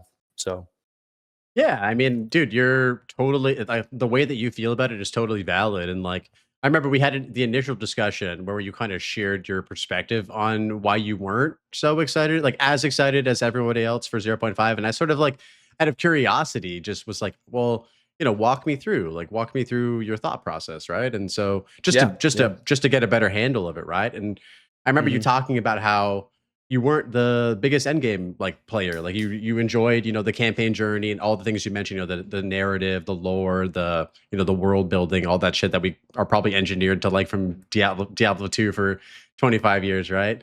Hmm. And yeah, and so I was like, oh, like if you're not the biggest fan of the end game and we're getting this massive end game rework, it makes sense that you're not as excited about the end game update as I am, where I'm like, this is everything that I've wanted. Like this is something that I can't wait to sink Hmm. my teeth into, right? And there are so many Yeah. folks out there with varying levels of interest in these different things. Like I have folks in my community who are like, I have a goal up for my character that does not involve killing pinnacle bosses or doing end game min maxing. It's just like getting to a certain point and then I start a new character. And then I have folks who are like, Right. I don't care about anything else until I have 10 mirrors worth of gear and my character is just insane, right? And Yeah, everything in yeah. between. And so like at the end of the day, like that's the beautiful thing about PoE is that there are so many ways to engage with it and have fun with it and play it. And Mhm. one person can play it a completely different way. Like one person can spend their whole day in their hideout just flipping and crafting and making money. Whereas me, I'm out here like fighting for my life and in hardcore or whatever and everything in between, right? So yeah. Yeah, I think, like when I look back at like quote unquote my career in gaming, I have always been hyper competitive. I've always wanted to be at the top, the best. And if I wasn't the best, that kind of bled into my real life. I kind of had, games were sort of like my way to feel like have self accomplishment and self worth. If I wasn't achieving in game, then I was like also just a piece of shit in real life. And so like that's where my brain found self satisfaction through accomplishment and reaching end game goals was like being better than everybody else in a digital world. And I would say just right before PoE2 dropped is when I started to have that mentality shift where it no longer was about like being the best anymore. It was like, because in real life, I started feeling satisfied in other ways, spiritually, having a relationship, healthy relationship with my wife, hanging out with friends, things started turning around for the better for me in real life. And I stopped seeking that validation from like other players and started to just kind of enjoy the game instead and just kind of, yeah, just have fun, man.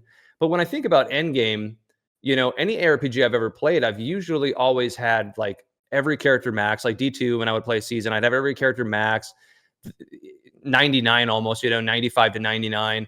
I'd have all the best gear. I'd be throwing stuff in free games constantly, hooking up friends and homies. And like, I know what that feels like. So for 0.5, I'm going to try my hand at getting that feeling again. And I think looking at Endgame from how I've experienced it, how many maps do you think it takes to get level 90? Um, that's a good question. I think level 90 you could probably do in like 100 maps, maybe or less. Depends on if you use XP tablets and if you find so there's like those unique maps in the world that like Untainted Paradise where they give you like 300% XP. So Right. if you Mhm. find a few of those and you use like a tablet or two that has XP on it, like you can do like I've gotten to level 90 in a day, like from the beach, like level That's 90 in a crazy. day. That's Yeah. crazy. In Yeah. hardcore SSF. Yeah. Yeah. Well, 90 is the hard in hardcore 90 is the highest I've ever gotten to. And I think at about 100 maps, I would start to feel like, like, okay, like I'm kind of getting like my fill at the moment. And I felt that way in the past, but because I haven't experienced endgame the same way that you guys have, I think it just and again, it I have to preface this that it did hit me, that the fact that they're adding in lore. I think somebody said in the chat right here, mono, all the end game changes have lore attached to it. I think that's cool. It's something that I'll be personally interested in. I want to Mhm. see these stories unravel.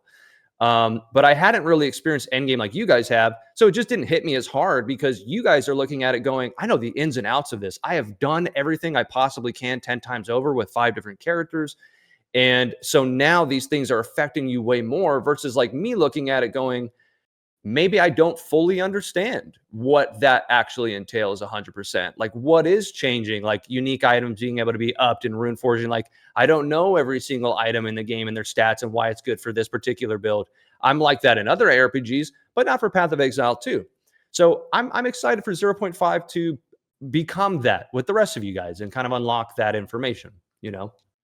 Yeah, and there's never like a point where like the crazy thing about PoE is that there's always more to learn. You can play this game, people have been playing this game for 10 years, whatever, a decade plus, and there's still because of additional leagues, things to discover and learn about, right? Mm, And that's the fun part is just like you're increasing your knowledge base to help you be better at the game, but there's always that sort of like carrot on a stake that like Jonathan's like pulling away from you and be like, oh, you thought you knew everything, but now there's more right. shit.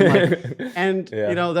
that's part of the genius of GGG is like they keep things fresh that way, right? And so, I'm Mhm. excited for you to sort of like dive into endgame, maybe just like set a goal, like, kill the arbiter of divinity, like the final like part of the and there's a new like storyline for that as well, which is cool. All of the Mhm. all of the new lore, and I think you'll enjoy it. Like if you set that goal, and then if you end up deciding like once you do that, like yo, I'm done, then you just you beat your goal, whatever that goal is. And if you decide, yo, maybe I want to try and use some of these crazy unique items that I found along the way and make a new build, and like it's crazy the direction that they're taking unique items really reminds me of Diablo 2 because a lot of these unique items in Diablo 2 had this identity and you could make these builds around them. And for a long time in PoE 2, a lot of these uniques just felt very like additive to like certain builds. But now if you Yeah. find like for instance like that Captain America shield, it's like that's an item you build off of, right? And like it's cool to see Super that cool, dude. it's cool to see that that's the direction they're taking unique items. I don't think that all unique items should be like these end game chase like skill based items, like the ones that give you Mhm. skills. But it's great to see more of those coming into the game. And like I'm excited to just find some of those things and be like, what can I do with this? Which is it's going to be dope. Yeah, I love it, man. And I'm a unique hoarder, so like I will save every unique, not knowing whether or not it's good for a build along the way in a leveling, situation or not. But I love the fact that now we can up the unique, and it can be yes, applicable to an end game character. It makes the item so much more enticing, and saving it that much more important. I'm really excited to just see what comes from that, and also just learn more about the specific. I can never say that word. The specifics though, specificities. I can never say it. Say it. I think specifics is fine, right? I don't know. I can barely speak English Yeah. Same either. shit. Yeah, yeah, yeah. Yeah, Anyway, I'm excited to learn more about why they're specifically good for, specific builds and whatnot. So, mm, but I got another question for you because you mentioned like Jonathan Rogers 10 years, but also just if I think I already know the answer to this question, but it's just a fast one off the hip. If you had to play sure. one class for the next year, would it be tactician? And if so, why?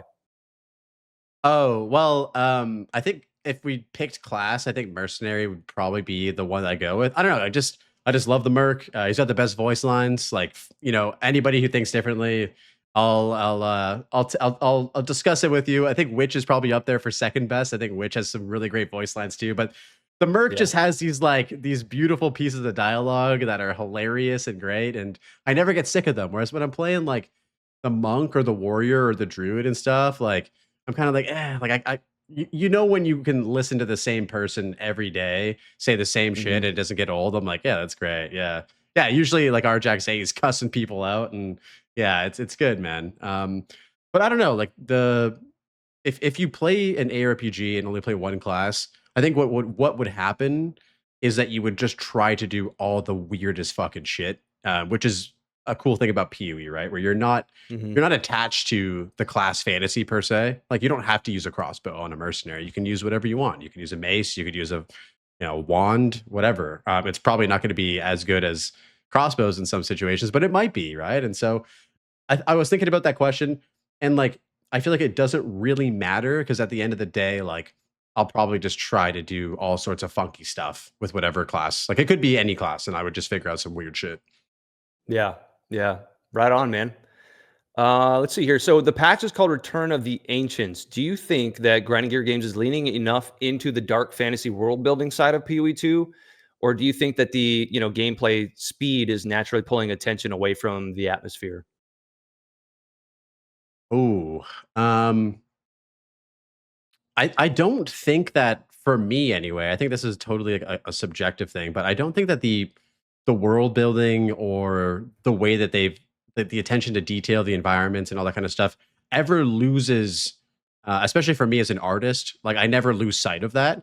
I think Mm, maybe, and I don't want to speak for a lot of people, but maybe folks just have different like things about what they like about the game. Like for me, that always has been like a core element of why I love playing this game.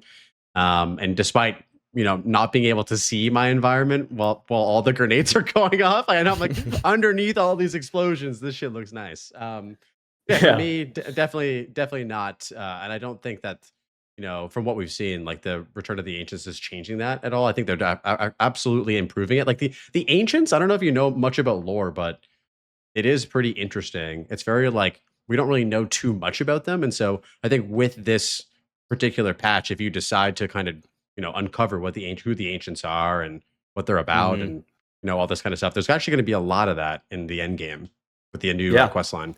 Yeah. Dude, I'm excited. Yeah, I wanna see what they're building up. I get curious where, looking forward, I think one of the questions that I had here somewhere is, if we look forward here, I'll even ask you right here. It's right here. What does Path of Exile 2's final form look like to you, or where do you see the game in 10 years from now? Do you think PoE 2 becomes a forever game with endless expansions and seasonal resets? Or do you think that eventually it'll evolve into Path of Exile 3, 4? Hmm. Well, I mean, there's that famous talk that Chris Wilson had at I believe it was GDQ one year or PAX West or something. I can't remember which one it was, but he talked about the design philosophy for PoE and how it was like designed to be played forever, essentially. Mm, Yeah, GDC. Yeah, thank you, Crimson. And that philosophy has not been taken out from Path of Exile 2 at all. So I think that like as a core fundamental design philosophy, I think that the game will just continue to be developed and it'll look very similar to the way that PoE 1 does, I think, where hopefully mm, they learn to like streamline stuff so there's not just like a million things and some things are outdated and some things don't work well with others. I really hope that they kind of like and I do believe this to be a thing that they've consciously decided to do. Really make sure that everything works well together cohesively. I think mm. that's an important part. But yeah, I honestly can't think of anything else besides like looking at PoE 1, but maybe they learn from their mistakes, hopefully, over the last whatever 10 plus years. Yeah. So something that I've always wanted since I was a kid playing Diablo 2 was to be able to explore Diablo 2 in like a third person, kind of like the way you would play Skyrim, for example, Hmm. or even World of Warcraft. I've always said, like, I wish I could play World of Diablo. Maybe not literally, the way that World of Warcraft systems are set up, but just World of Diablo in a sense. Is that something you would be like excited about if GG just announced that they have like an Elden Ring style Path of Exile 3? Bro, we were Hell literally yeah. just talking about this the other day. Like, what game, what genre even would grinding gear games make if it wasn't a ARPG? And I think like I would be so keen, dude. What if they made a sports game? What if grinding your games like made a fucking a game about sports, dude? Like it's funny. So there's a YouTuber, one of my favorite YouTubers ever. His name's Nakey Jakey. I don't know if you ever watched his stuff before. I'll send you his stuff if you are keen. Yeah, send it over. Amazing creator, one of the best creators I've ever seen. And he had a video about Rockstar, who's notoriously in the industry looked at as one of the best game developers ever, and Yep. they made a game about ping pong. It was a game called Rockstar Table Tennis, and he made a whole video discussing why that game that they made was one of the best sports games ever made. And it was so out of Wow. left field for them, and it felt like they made it just because they wanted to show people how they could make a really good sports game just because, right? Wow. And so, yeah, I think it'd be cool if GGG just kind of, once maybe they continue and finish PoE 2 and have everything like locked in for PoE 2 and 1. What if they just went at a left field and made like I don't know, a survival game, a racing game, a sports game, whatever? Like I'd play it. Absolutely. Yeah. Yeah. RTS or something. It could be anything. You're Yeah. right. I didn't think Hmm. about that. Hmm. Yeah. Yeah, I think my brain naturally kind of, I think, segues into, like, I think naturally this game would segue well into an RPG, right? Just a different form of an action RPG, not isometric, but that's a good point. I never thought about that, dude. How about we get like the witch, the warrior, the druid, we get them on ice, dude. Hockey, Path of Exile edition, dude. I Path of mean, Exile NHL. yeah, I mean, the funny thing about sports games is I feel like they're so dominated by like industry titans, like, EA, for instance. They release the same sports games every year, and it just feels like it's just basically, you're playing the same game, but you're paying AAA box price. And then also, there's like microtransactions as well. There's not really like innovation in that industry. But back in the day when I was a kid, like even playing a game like, did you ever play NBA Jam on like the Super Yeah, Nintendo? of Like course. that game was a fucking banger, dude. And it was like so Mhm. arcadey and fun. There was like I think there's another one called like NBA Hoops or something like that. I don't know why two basketball games came to my mind, but Nintendo was also another developer that did sports games, but in a much more interesting way because of how like arcadey they were and how just like Blitz not 2000. yeah, Blitz, like all these games that kind of we grew up with. I feel like we don't really see that anymore in like regards to sports games. Maybe I'm just like out of touch and there are cool sports games coming out, but yeah, I don't know. I think one thing about sports games is they start to kind of get the Call of Duty perception in a way. Like every game that comes out, it's like slightly improved from the last, kind of like an iPhone. Yeah. It's like there's nothing innovative about it for the most part. They're just coming out with the same game, but now with like new stars and the lineup and whatnot. So yeah, that's me speaking out of pocket, not really knowing for sure, but from the outside looking in, that's what I can surmise from like what I'm seeing is it's more or less like you're getting the same thing every year.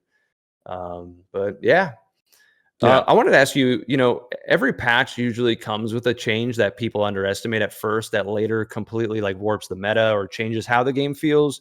What do you personally suspect will be the most like dangerous or potentially game shifting thing within 0.5 that people aren't talking about or noticing? If you can think of anything. Ooh, dangerous or potentially impactful that people aren't noticing. Hmm. I don't know if I have anything that's coming to like me off the top of my head. While you were writing this, did you have something that like you thought of when you were asking this and maybe you wanted to talk about? And then maybe while you answer this, I'll think of my answer? So two that came to mind for me was number one, the fact that people were going with twisters. So like everybody all of a sudden is hopping on that. But then after the martial artist ascendancy, and kind of seeing like the fisticus and all that, it kind of started making me think like maybe that's going to be something that's more powerful than it should be. And though people are going to Twister, maybe people will make the transition when they quickly see because people are going to be hopping around. And if they play Twister and they don't like it, my assumption is I can see people trying Twister for the first time because they've been told that it's good and that most people are going to play Twister. And then three things could initially happen. One, they just don't like the way it feels. Yeah. Two, they realize how squishy they are. And then three, when they get into a big ass boss arena where the tornadoes are going everywhere but the place they need it to go, they're going to be like, fuck this. Like, right. And then that's where they make the swap to the next best thing, which may be Monk after they see people playing it and it being incredibly broken. So that was like my only thought. But I figured, you know more than I do. Maybe you have an idea of something that people aren't seeing. No, that's a wonderful point. I actually spoke about this with some of the boys on Discord the other day. I think doing practice runs is such a good and helpful way to do it because, yeah, you just don't know if a playstyle is right for you. And it's the same thing with grenades, twisters, whatever. Like, that's kind of the reason why I didn't like twisters at the beginning. And I never played them through the campaign. So I don't know how they feel. And there's a lot of big creators out there, who are making these guides, who have guides for twisters, and they make them look great. Yeah. But there's a completely different thing from looking at that and then saying, "Oh, I can do that. Like I can play twisters like Snoobe," or trying it yourself and being like, "I'm just dying in like 2 hits, and every time I try to do damage, my twisters are flying in all of the directions, and I'm not hitting the Literally, I can't dude. control where my damage is. It feels weird to Yeah. not be able to like Yeah. control where my damage is until you invest in like additional projectiles and like projectile speed."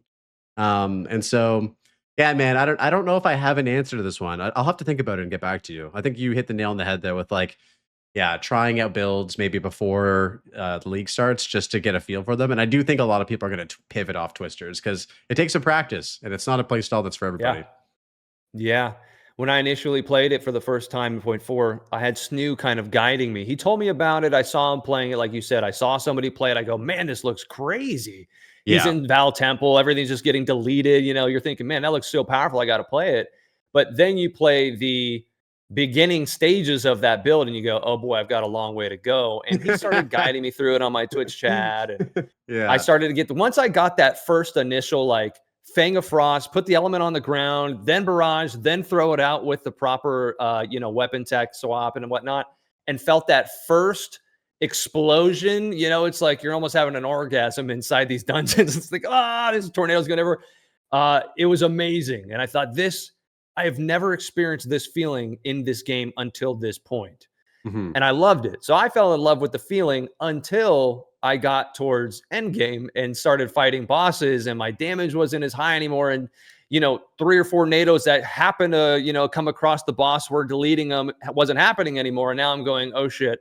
Now I got to actually play the game for real. It's not overpowered as I thought it was going to be. Towards the end, and so there is that lull that people are going to have to be challenged to break through that wall into endgame being just as easy and overpowered as it was for the initial like 50 levels or so.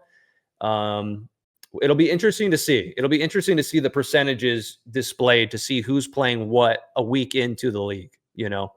Yeah. Yeah, and I think especially because the crafting is going to be much more difficult until we know for sure what the rune crafting will make available. Like people aren't going to have good weapons, dude. Like you're going to have like if you have like 3 or 4 good mods on an item, like a weapon, you're going to be like, holy shit, I'm fucking like giga juiced. Yeah. Whereas before Yeah. it was like you could get 5 with like a couple essences and you were like chilling.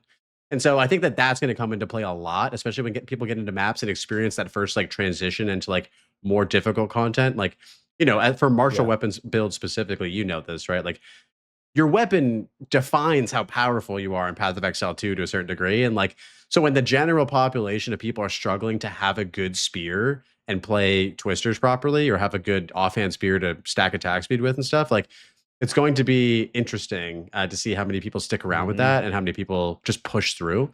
Um, but yeah, I think on League Start, we'll probably see like 20% of the population of the game playing on PoE2 Ninja as hunters, twisters, and then like another 15% probably martial artists, I think is kind of the way I'm looking at it. Yeah. Yeah. To what you said at the end there, I definitely think it's a skill in a way to even know for casuals, especially what they should be looking for on their weapons to make it good enough to have that build feel strong. So yeah, definitely. Um, well, what's one opinion about PoE2 that you have that you're almost afraid to say publicly because of how the community would react if you have one? I think every person in PoE2 should have to be forced to play SSF to Arbiter and then play Trade League. Honestly, just play SSF. Play SSF, learn the game. Because people are having their whole perception on the game skewed because they're playing Trade League, honestly. Like Mhm. this is something that people make fun of me for all the time because I'm such a big proponent for SSF. But like I think that it would solve a lot of issues that people have with the game and actually give people a real understanding of where the game is at. Mhm. Versus like Trade League, where people are like, "Oh, I've never seen a boss mechanic before because I was handed a 6 modded like tier 1 item, and Right. I just never saw anything happen." And then you'll see people who play SSF for the first time and be like, "Yo, these bosses are fucking awesome! Like they have these different Yeah. mechanics and phases and things that I've never seen before, and like it's dope, dude. It's dope." And so yeah, I would just say, if I was Jonathan Rogers, I would say, "Oh, you could unlock Trade League as soon as you beat Arbiter and SSF. Then you go nuts." You know what I mean? No one would play my game. Based. Based. No one would play Yeah. my game. You know what though? Again, like I'm always so like I'm all about diplomacy and like always in the middle and neutral. Like I personally wouldn't have a problem with that, but I'd also be okay if we just continue on as it is, But I hear you, dude. I think playing solo self-found is totally going to force you to evolve and adapt, and learn versus like you just said, if you go hardcore, softcore trade league and you're able to find a few divines if you get lucky and just go into trade really quick or in the market and just grab whatever you need and now you're off to the races.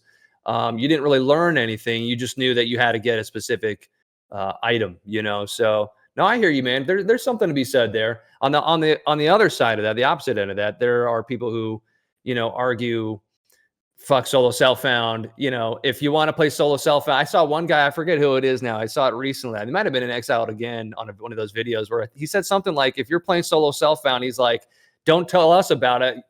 Tell yourself in your solo self found experience. Worry about what we're doing in hardcore or at softcore, trade league. Like this is what we're dealing with. Fucking talk to yourself about it in solo self found, Mr. SSF.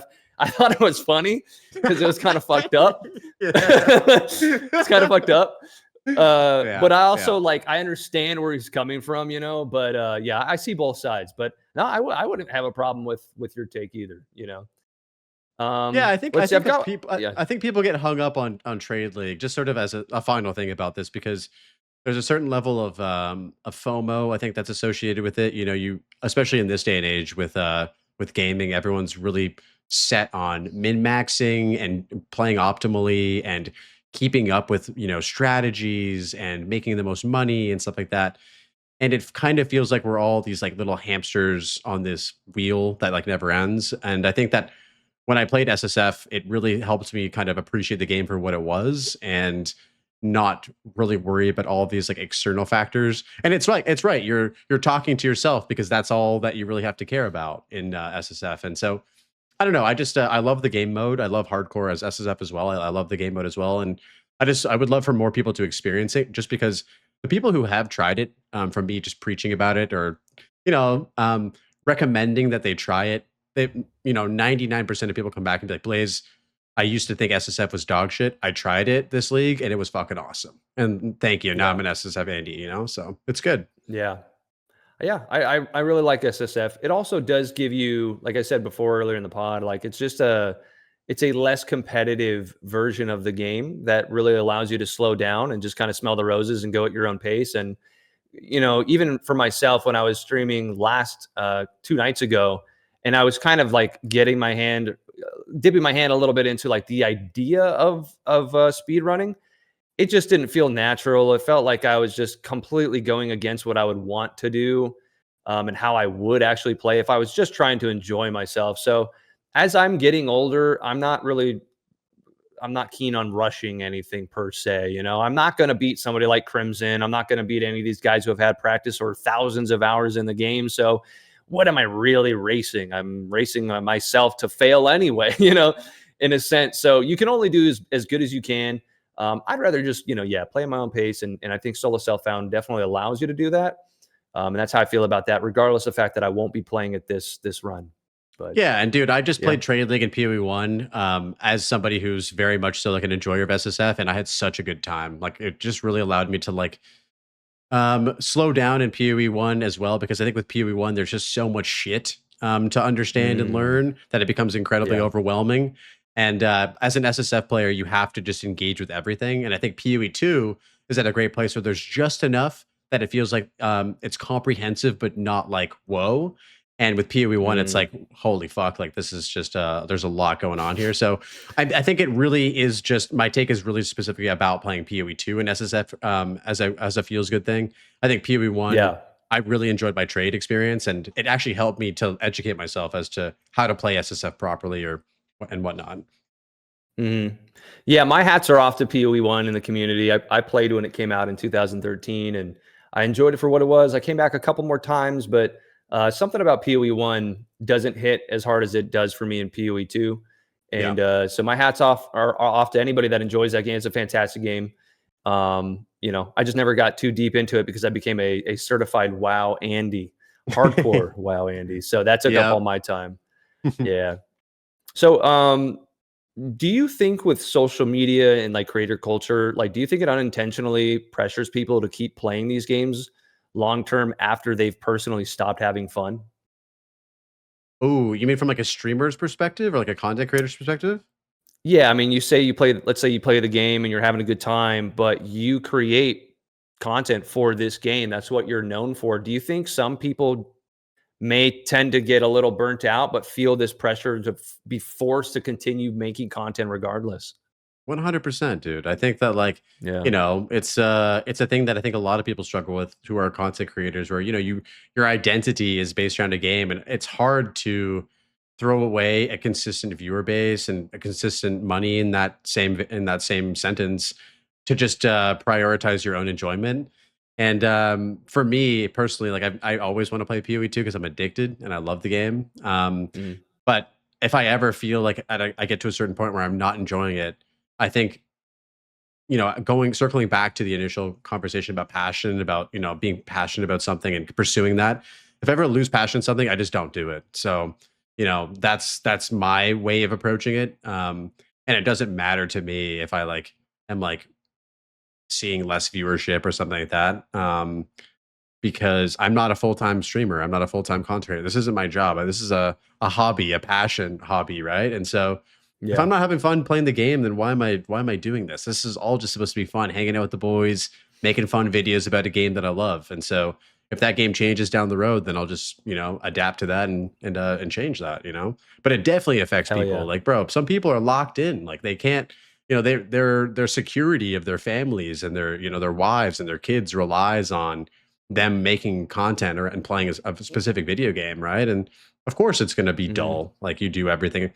Bro, people like Mr. Llama, all love to the homie, have been playing Diablo 2 for like 25 years, and he's done everything in the I game, don't know right? how. Like, The yeah, like guy's an animal. he's made content about every single thing in the game. He's done it all, right? And that's a game that doesn't get Yeah. updated like PoE does. So I feel lucky that I fell into a game, my first game that I really wanted to make content about is a game that's just being designed to be played forever. Where Diablo 2 was never designed to be played like that.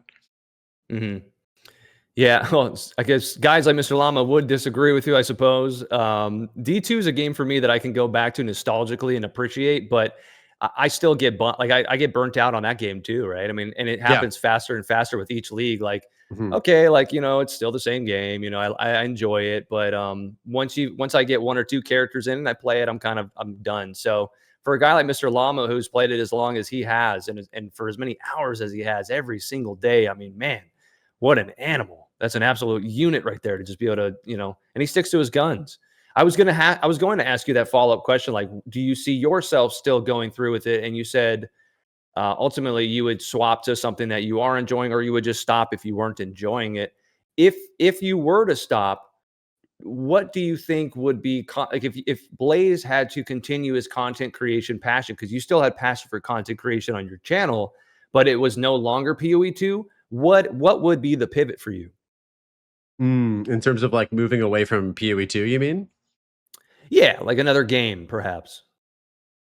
I don't know if it would be just about one particular game. I think I would kind of take an approach that you sort of mentioned, where you're like maybe more talking about just like takes, opinions, or funny things about games in general. Or like, I really love video essays, dude. Like, I watch a ton of like nerdy ass retrospectives and video game Mm, essays and stuff like that. And it's it's something that I've like thought about doing more of, but I'm kind of on that trajectory where it's like I want to establish myself in a community of like one game before moving into like making a video about, I don't know, whatever, Elden Ring. I'll say Elden Ring because maybe King Nothing is listening to this and he loves Elden Ring. But yeah, like, at the end of the day, as long as I'm making videos, you know how it is, right? You get an idea in your head about a video, and maybe it's not about PoE2, maybe it's about something else. But as long as you have that mhm. feeling of excitement to make it, like that's how I know I'm like doing the right content. Yeah, no, that's awesome.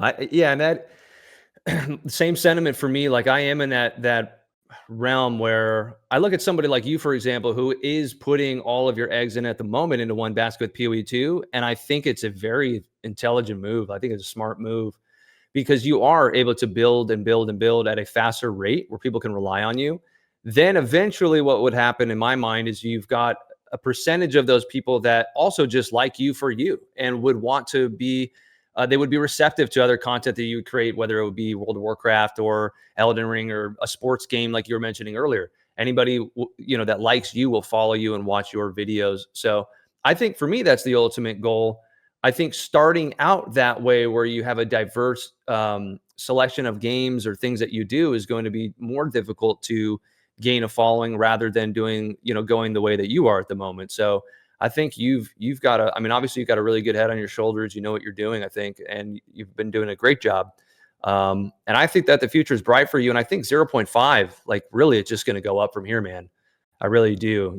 Subs, followers, and it's not about the numbers per se, but like we do this as I think I speak on behalf of a lot of content creators who are starting out like we are, to hopefully be able to do this full time one day, so I hope that happens for you and for me, man. Just keep it up. Yeah, thank you, man. No, I'm super lucky. I'm super blessed to have like such a great community of people. Like, I still, it's still, I don't know if shock's the right word, but even today, man, like I got back after 2 weeks and I had just an insane hype train and people were flying in, and it's hard to put into words what that means to me, but it's just such a special feeling. And it's still hard to believe that happens. Like, so yeah, shout out to you guys if you guys are watching, and you know, yeah, I appreciate you. The community's, I always say they're fucking legends, dude. They're legends, Yeah. and Yeah. yeah, man, I've been lucky enough to have a lot of people give me advice about content creation on this very podcast.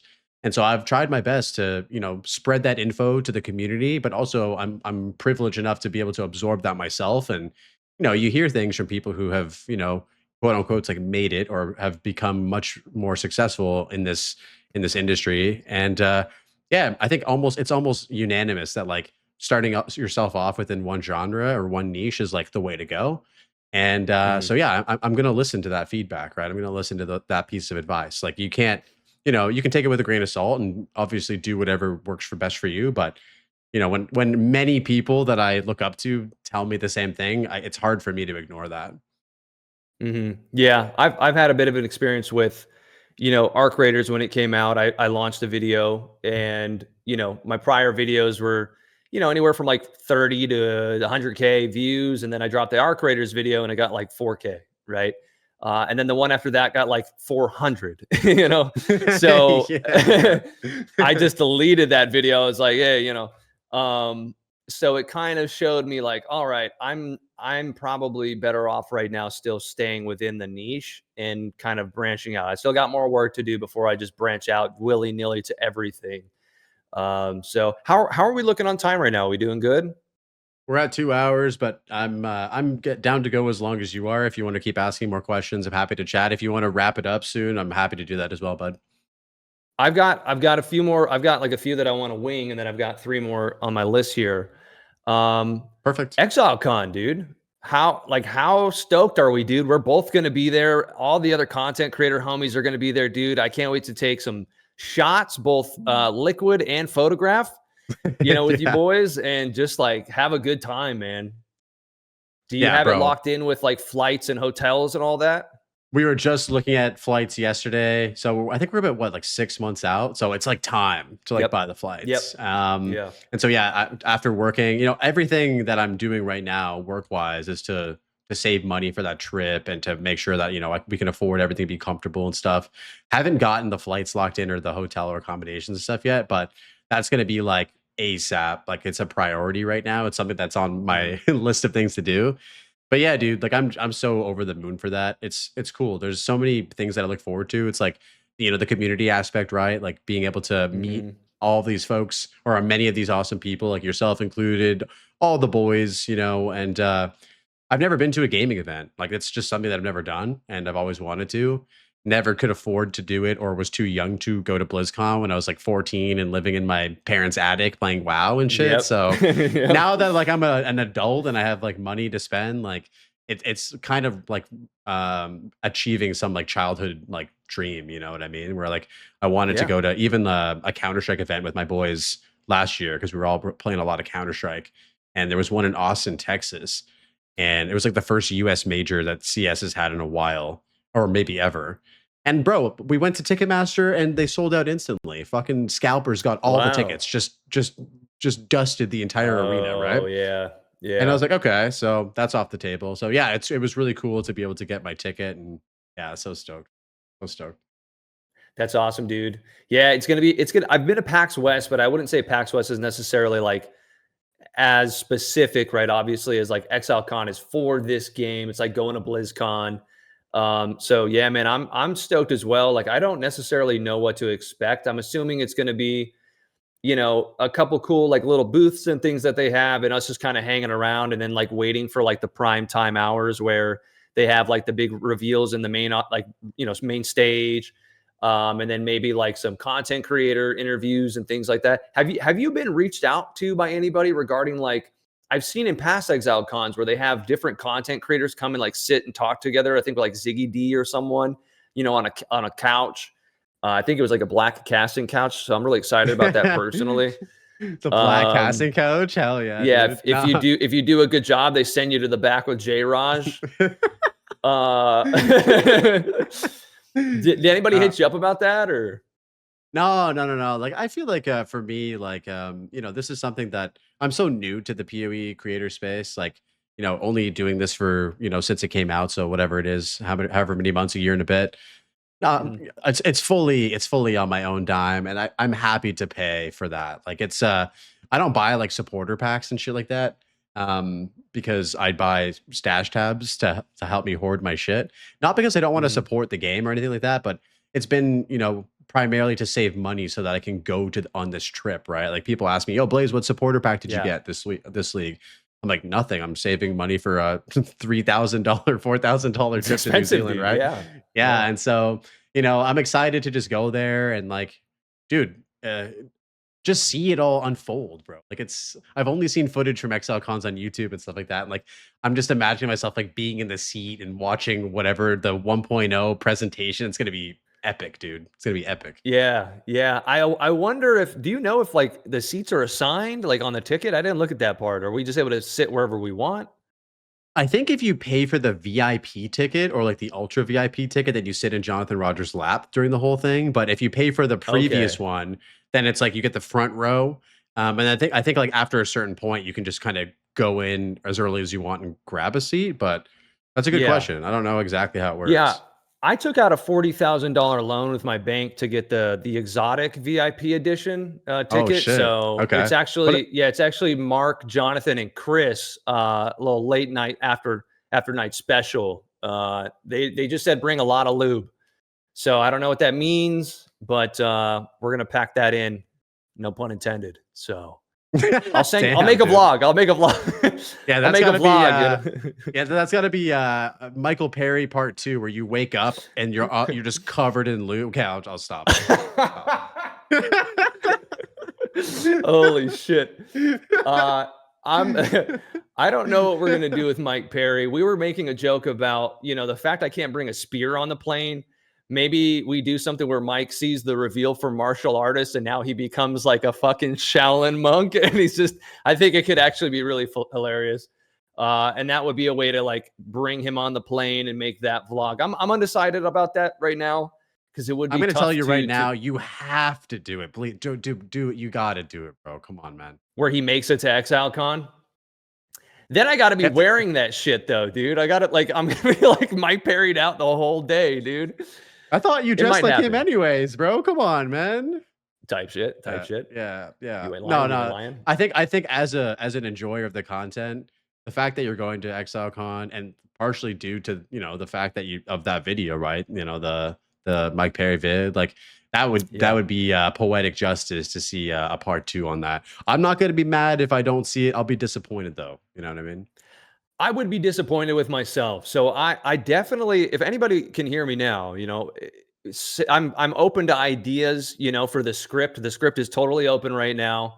I definitely have to segue from like how he gets out of basically being on the beach and getting himself out of the game and back into his seat, So we could start with him just being in the seat all dirty with leaves and foliage, or we show him actually getting there. I don't know. We'll have to wait and see. Maybe he hitchhikes and gets a ride. I don't know.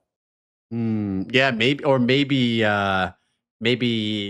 I don't know. This is kind of a cop out, but then he just wakes up and he's on a plane and it was all a dream. The first whole video was all a dream, and he wakes up and he's on the plane. Boom, That easy, no, I think that's really easy. good. I mean, that's an Yeah, easy way to do it, dude. Yeah, yeah, that's a great way to yeah, do it. I could yeah, maybe have him like fighting something and he thinks he's gonna die right there, and then he wakes up in like a moment. yeah. So And then not a it bad ties idea, in. Blaze. It adds a little bit of a nice ending to the previous video where you don't know what happens in the forest, and then Yeah, then he wakes up and he's on his way to ExileCon. it's So not a bad that idea, that dude. I'm gonna keep that in mind. That might be it, yeah. actually.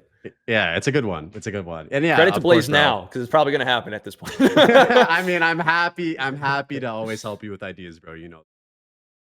Well, let's close this out, man. If we're sitting here in the same time next year, what is a milestone that you want to hit? A certain guest, a certain subscriber goal, something more specific. What's something you want to hit a year from now? Where do you see yourself? Where do you want to be? Ooh, I think personally, I don't look at it in terms of like timelines because I'm very much so like a guy that's like these things happen when they're meant to happen. But yeah, I would love to interview Grinding Your Games. Of course, I think there's a lot of folks out there in my community. They're like, Blaze, when's the Jonathan or Mark interview and stuff like that. And so that would be incredible to do that. Another thing that I want to do is I want to start doing some more like PoE art like stuff. So maybe a couple paintings. I'm gonna have a sub goal for zero point 0.5. I just talked about this in stream today, actually. If we hit it, I'll do like a painting. We'll do like a painting stream in my studio, and then Mm, I'll give away the painting to the community. So if you guys are following me or whatever on Twitch, then you guys can enter that giveaway, and I'll ship the painting to your house. hell And so yeah. yeah, just like doing more fun stuff that's like PoE related, but like also maybe combining my other passions as well. And then yeah, if I could Yeah. hit like a Twitch partner, that'd be excellent. That's like one of my goals for this year, actually. So that's the only thing that I had that was like, if this year, if I could hit Twitch partner, that would be like, awesome for me. And again, it's like not going to be upset if it doesn't happen this year because I have a lot of other, work and stuff to do. But yeah, that's those are the three things. Nice, man. Well, you know what? I love the idea of mixing your art with Path of Exile too, and doing like a really cool design, and then like shipping that out, and it being like a one and done, like only one print of that. I think that's Mhm. super cool, and I know a lot of people are going to be interested and love to have that. So that's an awesome idea. Um, you always ask your guests for advice for new creators. Now that you've survived the year, what is some advice that you would have given yourself 1 year ago today? Ooh, advice I would have given myself a year ago. Hmm. I think I think the one thing that I would tell myself a year ago today is just to it's tough because I feel like there's so many individual lessons that I've learned that it would be like, have you ever seen those Mr. Beast videos where he's like, "Hey, me in 5 years," and then like outlines Yep. everything? Yeah. Like, Yeah. it's hard to come up with one individual thing. Maybe take more time away, honestly. Like, just take more time away from it all to really, like, unpack things. Like, dude, these last 2 weeks were just so good for, like, myself, my mental, like, because we get so caught up in being content creators, being involved with the game, and there's so many things that are just happening on a day-to-day basis, and you feel like, for me anyway, sometimes if you don't know the all of the things, you're just like, not able to be as good of a content creator, right? Because, people, Mhm. our communities look to us for, depending on who you are, the knowledge or being up to date on things and educating people. But at the same time, it's like, I think I may have gotten too consumed by it, especially this winter where it was very Mm. cold and very I didn't want to go outside and do anything. So yeah, I would probably say, Blaze, just make sure that you're taking breaks and for yourself and come back, and it allows you to just make better content as well. Yeah. No, I think the breaks are important, man. But I'm gonna just say this year you can't take a break because we want to see you get that partner, bud. So no breaks. I'm locked in now, dude. You should see my streaming schedule. It's just full, I really dude. believe Yeah. you. I believe in you, Yeah. dude. I think if Yeah. you just keep just showing up, I think you can get it, man. I really do. You're locked in right now. You're right there, dude. So if you were able to get it this year, I think that would be in of itself a pretty big feat. We've got people who've been streaming for 10 years who haven't reached partner. So Hmm. I think you're on track, man. I think you're doing good. Yeah, I think the YouTube thing is so important for growth on Twitch, and it makes me really happy to see that you're like continually pushing for more YouTube videos. And anytime a homie who is in my community or whatever is like, "Yo, what should I do?" That's always the thing that I say to do first. Is like, like my homie Reed Moorebrook. He makes great YouTube videos. He's been seeing like some awesome growth on his like YouTube channel, which is then translated to his streams and stuff like that. And so yeah, like that platform is so important, and I know it's tough for people to like dedicate a lot of time off a stream. Streaming is the fun part, right? And for a lot of people, learning how to edit a Hmm. video and all that kind of shit, it's scary and it's hard. It's intimidating. Especially when Yeah. especially when you got to go up against young YDoc, you know what I mean, and try to produce a banger, right? Like it's like I can't do that, so why would I even try? But Yeah. And everybody's you got their totally own can. shit. For sure, but it's Yeah. it's been incredibly, big for the stream, for sure.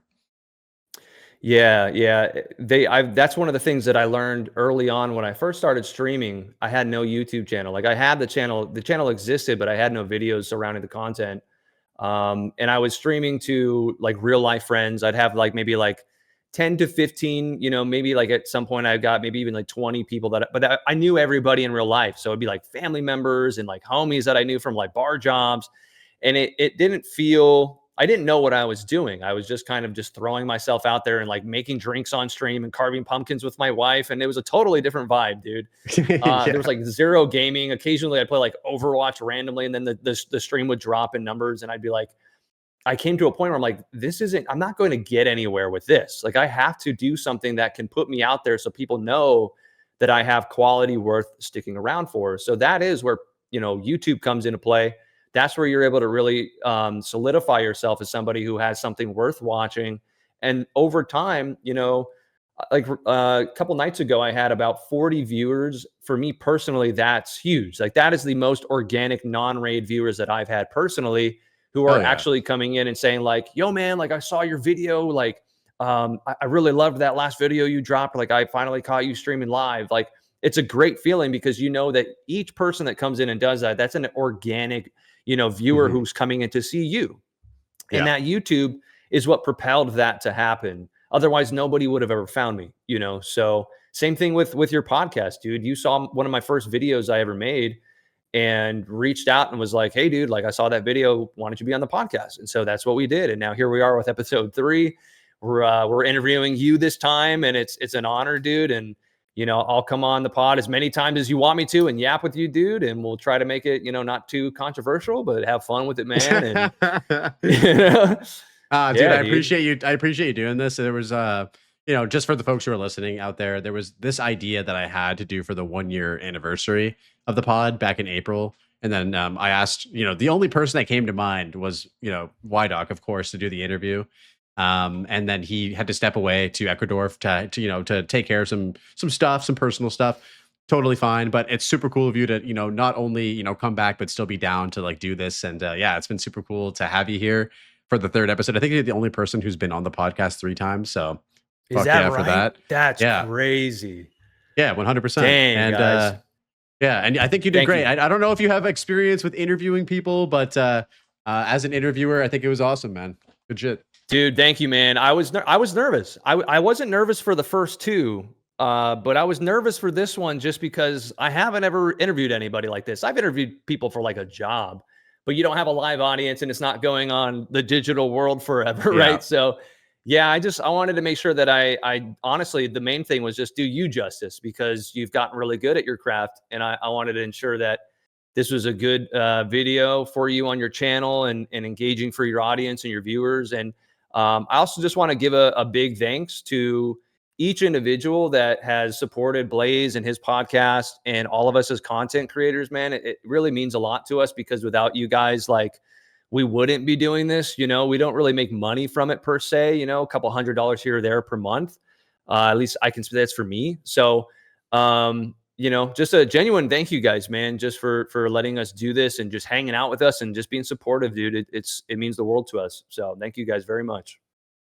Absolutely. Yeah, you guys are, always appreciated. If you guys are watching on Twitch, I'll get into the podcast voice now as we do the outro. If you guys are watching on Twitch chat live or YouTube live, we appreciate you. And if you guys are watching on the YouTube VOD, I appreciate you as well.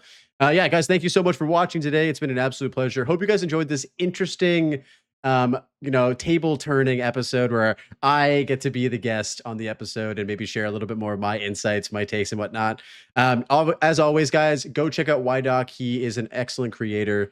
Had a few spicy videos over the last little while, but consistently been dropping that absolute heat on YouTube. So if you're not already following him, make sure to give him a follow. His links will be in the video description. Until next time, we have a bunch more podcasts lined up. Miso will be next week, followed by the Homie Crimson Cast, and then Fub Gun coming up on the 3rd week of League launch. So we have some big chats coming up. Until next time, though, have fun, stay safe, and we'll see you in the next one. Peace. All right, everybody, that wraps it up for this episode of the Passive Tree Podcast. If you enjoyed the video, I would appreciate a like and subscribe for more PoE2 content. I have a bunch more episodes of the podcast lined up with some really great guests, so keep your eyes peeled for that. If you're interested in supporting the podcast and the channel, consider supporting through Patreon. There's a link in the video description. A special shout out to Kevin F. for supporting this channel. I appreciate you. Thank you. And until next time, happy blasting, and I'll see you in the next one. Peace.